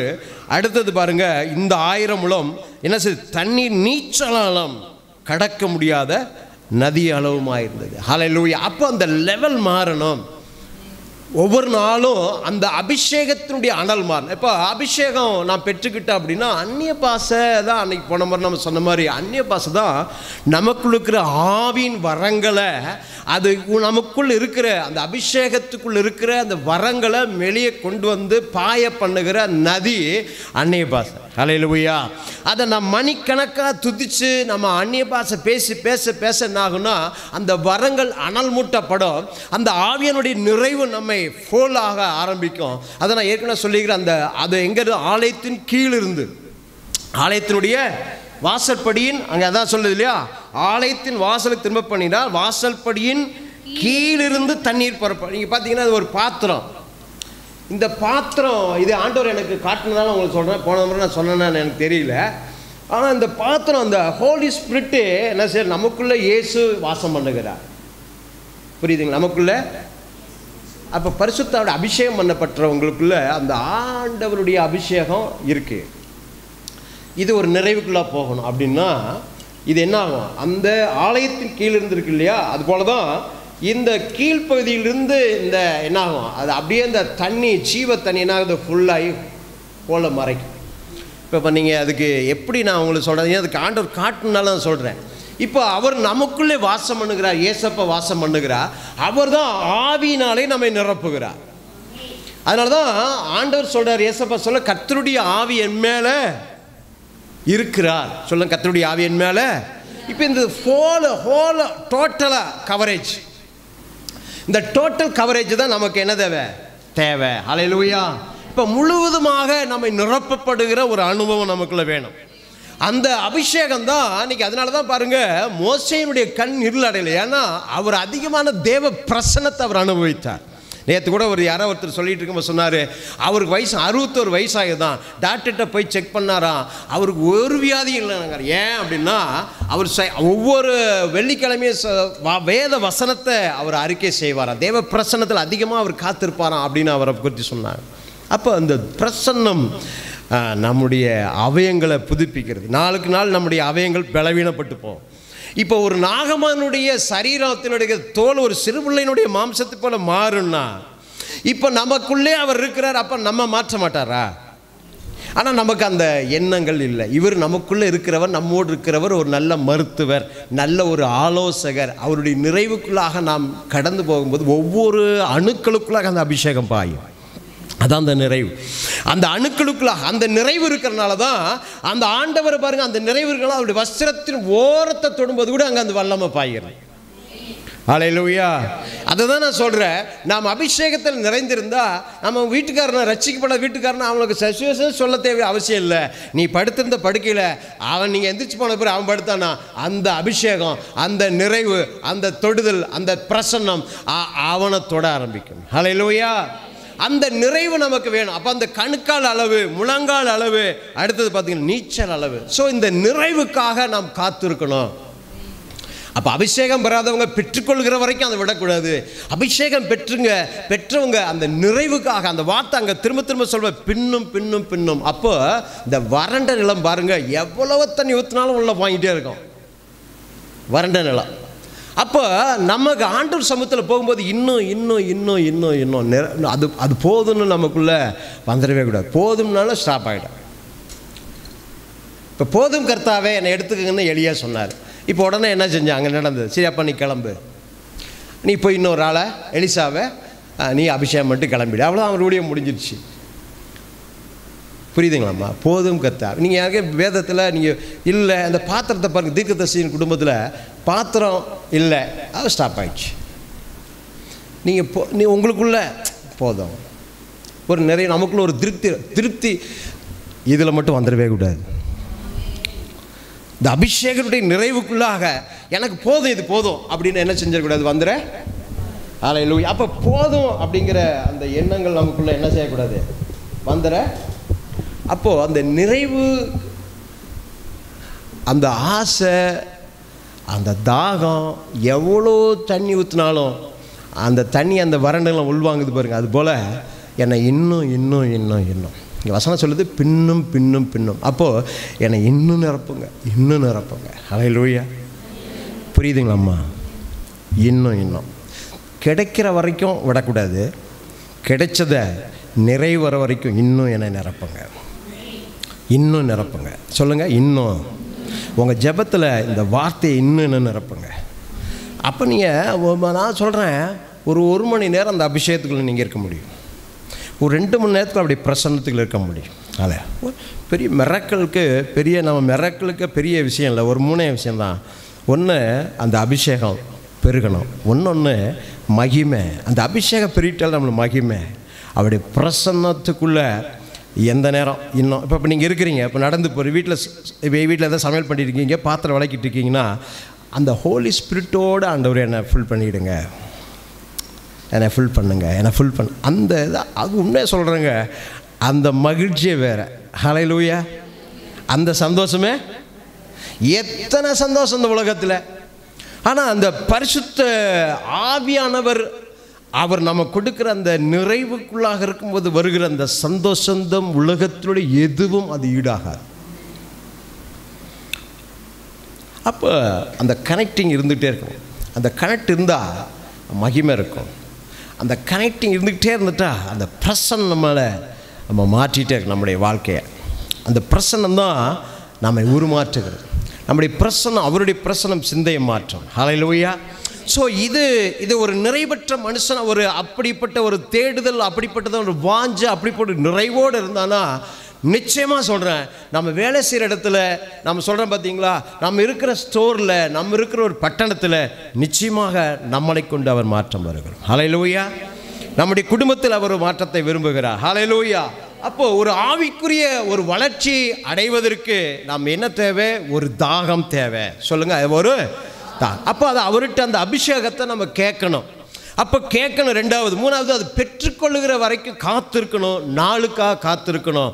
ஸோ அதை பெற்றுக்கொள்ளுகிற வரைக்கும் ஒரு விடாப்பிடியான, நீங்கள் சின்ன பிள்ளைங்க பாருங்கள், ஒரு தாகம் அவங்களுக்குள்ள அதை வாங்குற வரைக்கும் விட மாட்டான், போராடுறான்.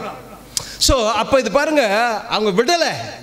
கீழ்காலுக்கு போனாங்க, எகிப்துக்கு போனாங்க, யோர்தானுக்கு போனாங்க, விடலை. ஏன்னா அந்த பெற்றுக்கொள்ளுகிற வரைக்கும் எலியாவை எலிசா விடவே இல்லை. அப்போ ஆண்டவர்கிட்ட அப்படிப்பட்ட நம்ம ஆண்டவர் அப்படிப்பட்டவரா, அவ்வளோ அந்த ஆண்டவரை ஒரு வாஞ்சி தாகமா, எப்படி ஒரு வறண்ட நிலம் ஏங்குவது போல நம்ம அவர் சமூகத்தில் ஏக்கத்தோடு நினைச்சா நிச்சயம் நாம் பெற்றுக்கொள்வோம். இன்னொன்று காரியம் என்னன்னா, பெற்றவங்க அதை இன்னும் சொல்லுங்க, இன்னும் இன்னும் நிரப்பிடுங்க. அப்போ அந்த இன்னும் நிரப்புங்கிற தேவ சமூகத்து மாத்திரமல்ல, ஒவ்வொரு தனிப்பட்ட சூழ்நிலைகளும் அந்த ஆவியானோட நான் பின்னி பிணைஞ்சிட்டு இருப்போம்னா நிச்சயமாக நம்முடைய வாழ்க்கை ஒரு சாட்சியுள்ள வாழ்க்கை. அதனால தான் பரிசுத்த ஆவி வரும்போது நீங்கள் என்ன செய்வீங்க? பலனடைந்து யாருக்கு சாட்சியாக இருப்பீங்க? எனக்கு சாட்சியாக இருப்பீங்க. அப்போ குடும்பம், சபை, நீங்கள் ஆவியனுடைய நிறைவு இருந்துட்டா, இப்போ பாருங்கள், ஆவியானுடைய அந்த அன்பு, அந்த ஆவியானுடைய பிரசன்னத்தை இருந்துட்டா, இப்போ பாருங்கள், இப்போ நம்ம 9 மணிக்கு 9:30 ஆராதனை, இப்போ நம்ம எத்தனை மணிக்கு வந்தோம்? 10 மணிக்கு வர்றோம், 10:15 வர்றோம். ஸோ இப்படியெல்லாம் வரமாட்டோம். அப்போ நமக்குள்ளே என்ன இருக்கும்? ஆசை. இப்போ தேவனுடைய அந்த சந்தோஷத்தை அனுபவிக்க போகிறோம். இப்போ தனிப்பட்ட முறையில் ஒரு சந்தோஷம், நீங்கள் தனிப்பட்ட வாழ்க்கை வேறு, இது சபை கூடி வருதல், இங்கே ஒரு சந்தோஷம். அவர் நம்ம நிச்சயமாக சொல்லணும். எத்தனை பேர் உணர்ந்தே தெரில, உண்மையாலுமே இங்கே ஜீசஸ் அப்படியே அதில் நடந்து போகிற அவருடைய ட்ரெஸ்ஸை பார்த்தேன் நான், உண்மையாக ஒரு மகிழ்ச்சி. இப்போ இது எங்கே கிடைக்கும் நமக்கு? அவருடைய சமூகம். அதை நம்ம இன்னும் என்னை நிரப்பிடுங்க, இன்னும் வேணும், இன்னும் வேணும், இன்னும் வேணும் கேட்டுட்டே, இன்னும் வேணும் சொல்லுங்கள், இன்னும் வேணும், இன்னும் வேணும்ப்பா, இன்னும் வேணும். அந்த செபத்தில் ஆவியில் நிறையிற போது அந்த உள்ள ஆண்டவர் இன்னும் இன்னும் இன்னும் இன்னும் என்ன ஃபுல்ப்பா, இன்னும்ப்பா. உண்மையாக சொல்கிறேன், அவருடைய வாழ்க்கை நாங்கள் சொல்கிறார் இல்லையா, நீர்க்காரில் ஓரத்தில் உள்ள அலறி செடிகளை போல. ஹல்லேலூயா. ஆசையாக இருக்கா? பெற்றுக்கொள்ளணும் ஆசையாக இருக்கா? இன்னும் நான் நிரம்பணும்னு ஆசையாக இருக்கா? ஹல்லேலூயா. ஏன்னா இருண்ட உலகத்தில் அவருடைய சித்தம் செய்ய ஆண்டவர் உங்களை என்னை படைத்திருக்கிறார். அவர் அழைத்திருக்கிறார். அவர் நம்மை தான் நம்பி இருக்கிறார். நம்ம தான் செய்வோம் நம்புகிறார். ஹல்லேலூயா. நாம் எழுந்து நிற்கலாமா? நாம் எழுந்து நிற்கலாம். ஆண்டவர்கிட்ட நான் கேட்போம், ஆண்டவரே ஒரு நிறைவு வேணும்ப்பா, என்னை இன்னும் நிரப்பிடுங்க. சொல்லுங்கள். அந்த ஆவியானவர் அங்கே இயேசு பின்னும் பின்னும் பின்னும் அவரை நடத்துகிற அந்த தீர்க்கதரிசியை நடத்துகிற ஒரு அனுபவம், பின்னும் பின்னும் பின்னும் பின்னும். ஹல்லேலூயா. அந்த ஒரு நிறைவு இன்றைக்கு நாம் கேட்போம், ஆண்டவரே என்னை நிரப்பிடுங்க. அபிஷேகம் வராதவங்க கேளுங்க, ஆண்டவரே எனக்கு அந்த அபிஷேகம் வேணும்ப்பா, அந்த தேவனுடைய நடத்துதல் எனக்கு வேணும். ஆண்டவரே ஆவியானவர் கற்றுக் கொடுக்குற ஆவியானவர் எழுதியிருக்கிறது, அந்த அபிஷேகம் எனக்கு வேணும்ப்பா. ஆண்டவரே அந்த அக்கினி எனக்குள்ளே வேணும்ப்பா. அப்படியே கேட்கலாமா? ஹல்லேலூயா. ஒரு 5 நிமிஷம் அப்படியே ஜெபம் பண்ணாங்க, அப்படியே ஜெபம் பண்ணாங்க. ஹல்லேலூயா. விடாதீங்க, அப்படியே விடாதீங்க. ஹல்லேலூயா. ஹல்லேலூயா. நீங்கள் கேளுங்கப்பா. ஆண்டவர் நீங்கள் கேளுங்கம்மா. ஹல்லேலூயா. ஆண்டவரே எனக்கு அந்த அபிஷேகம் வேணும்ப்பா, என் வாழ்க்கை மாறணும்ப்பா. ஆண்டவரே என் தேசம் மாறும்படியாக ஆண்டவரே ஸ்தோத்திரமப்பா. ஹல்லேலூயா. நான் மாறணும்ப்பா. என் தேசத்தை மாற்றுவதற்காக, என் குடும்பத்தை மாற்றுவதற்காக, ஆண்டவரே என் உறவுகள் மத்தியிலே நான் உமக்கு சாட்சியாக நிற்பதற்காக நீர் என்னை பலப்படுத்தின ஆண்டவரே, நீர் எனக்கு ஒரு நிறைவை கட்டிடும் என்று சொல்லி கேட்கலாமா? ஹல்லேலூயா. ஓ ஷந்தரபலபரபா. அவர்கள் துதித்து பாடிக்கொண்டிருந்தார்கள். அவர்கள் ஒருமனப்பட்டு ஜெபத்திலும் வேண்டுதலும் தரித்திருந்தான்னு சொல்லி பார்க்கிறோம். அந்த நாள் வந்தது, அந்த நாள் காத்திருக்கிற நாள் வந்தது. ஆவியானவர் தாமே. ஓ வானம் திறக்கப்பட்டது, வானம் திறக்கப்பட்டது. பெருங்காற்று அடிக்கிற ஒரு முழக்கம் ஒன்றாயிற்று. ஹல்லேலூயா. அவர்கள் நாவுகள் அக்கினியாய் மாறிற்று. ஆமென். அவர்கள் கர்த்தரை உயர்த்தி கொண்டிருந்தார்கள் அப்பா. ஓ ரிபல கதரபரபா. அங்கு இருந்த யாவர் மேலும் பரிசுத்த ஆவியானவர் தாமே ஓ நிரப்பினார் என்று சொல்லி பார்க்கிறேன் ஐயா. நிரம்பப்பட்ட மனிதர்கள் அப்பா, அவர் பற்பல பாஷைகளை பேசினார்கள் என்று பார்க்கிறது. இன்றைக்கு ஒரு தொடுதல் உண்டாவதாக. இன்றைக்கு ஜனங்களை நிரப்புவீராக. அபிஷேகம் பெற்றவர்களை இன்னும் என்ன அபிஷேகம் பண்ணுங்கப்பா, இன்னும் என் ஜனத்தை அபிஷேகம் பண்ணுங்க. எல்லாம் தடை பண்ணுகிற விக்கிர ஆவிகள் விலகி ஓடுவதாக. தடை பண்ணுகிற விக்கிர ஆவிகள் விலகி ஓடுவதாக. கேளுங்க. கரங்களை தட்டி, ஓ கரங்களை தட்டி ஆண்டவரே இன்னென நிரப்பிடுங்கப்பா, இன்னென நிரப்பிடுங்க. என் பாத்திரம் நிரம்பி வழியணும், என் பாத்திரம் நிரம்பி வழியணும்.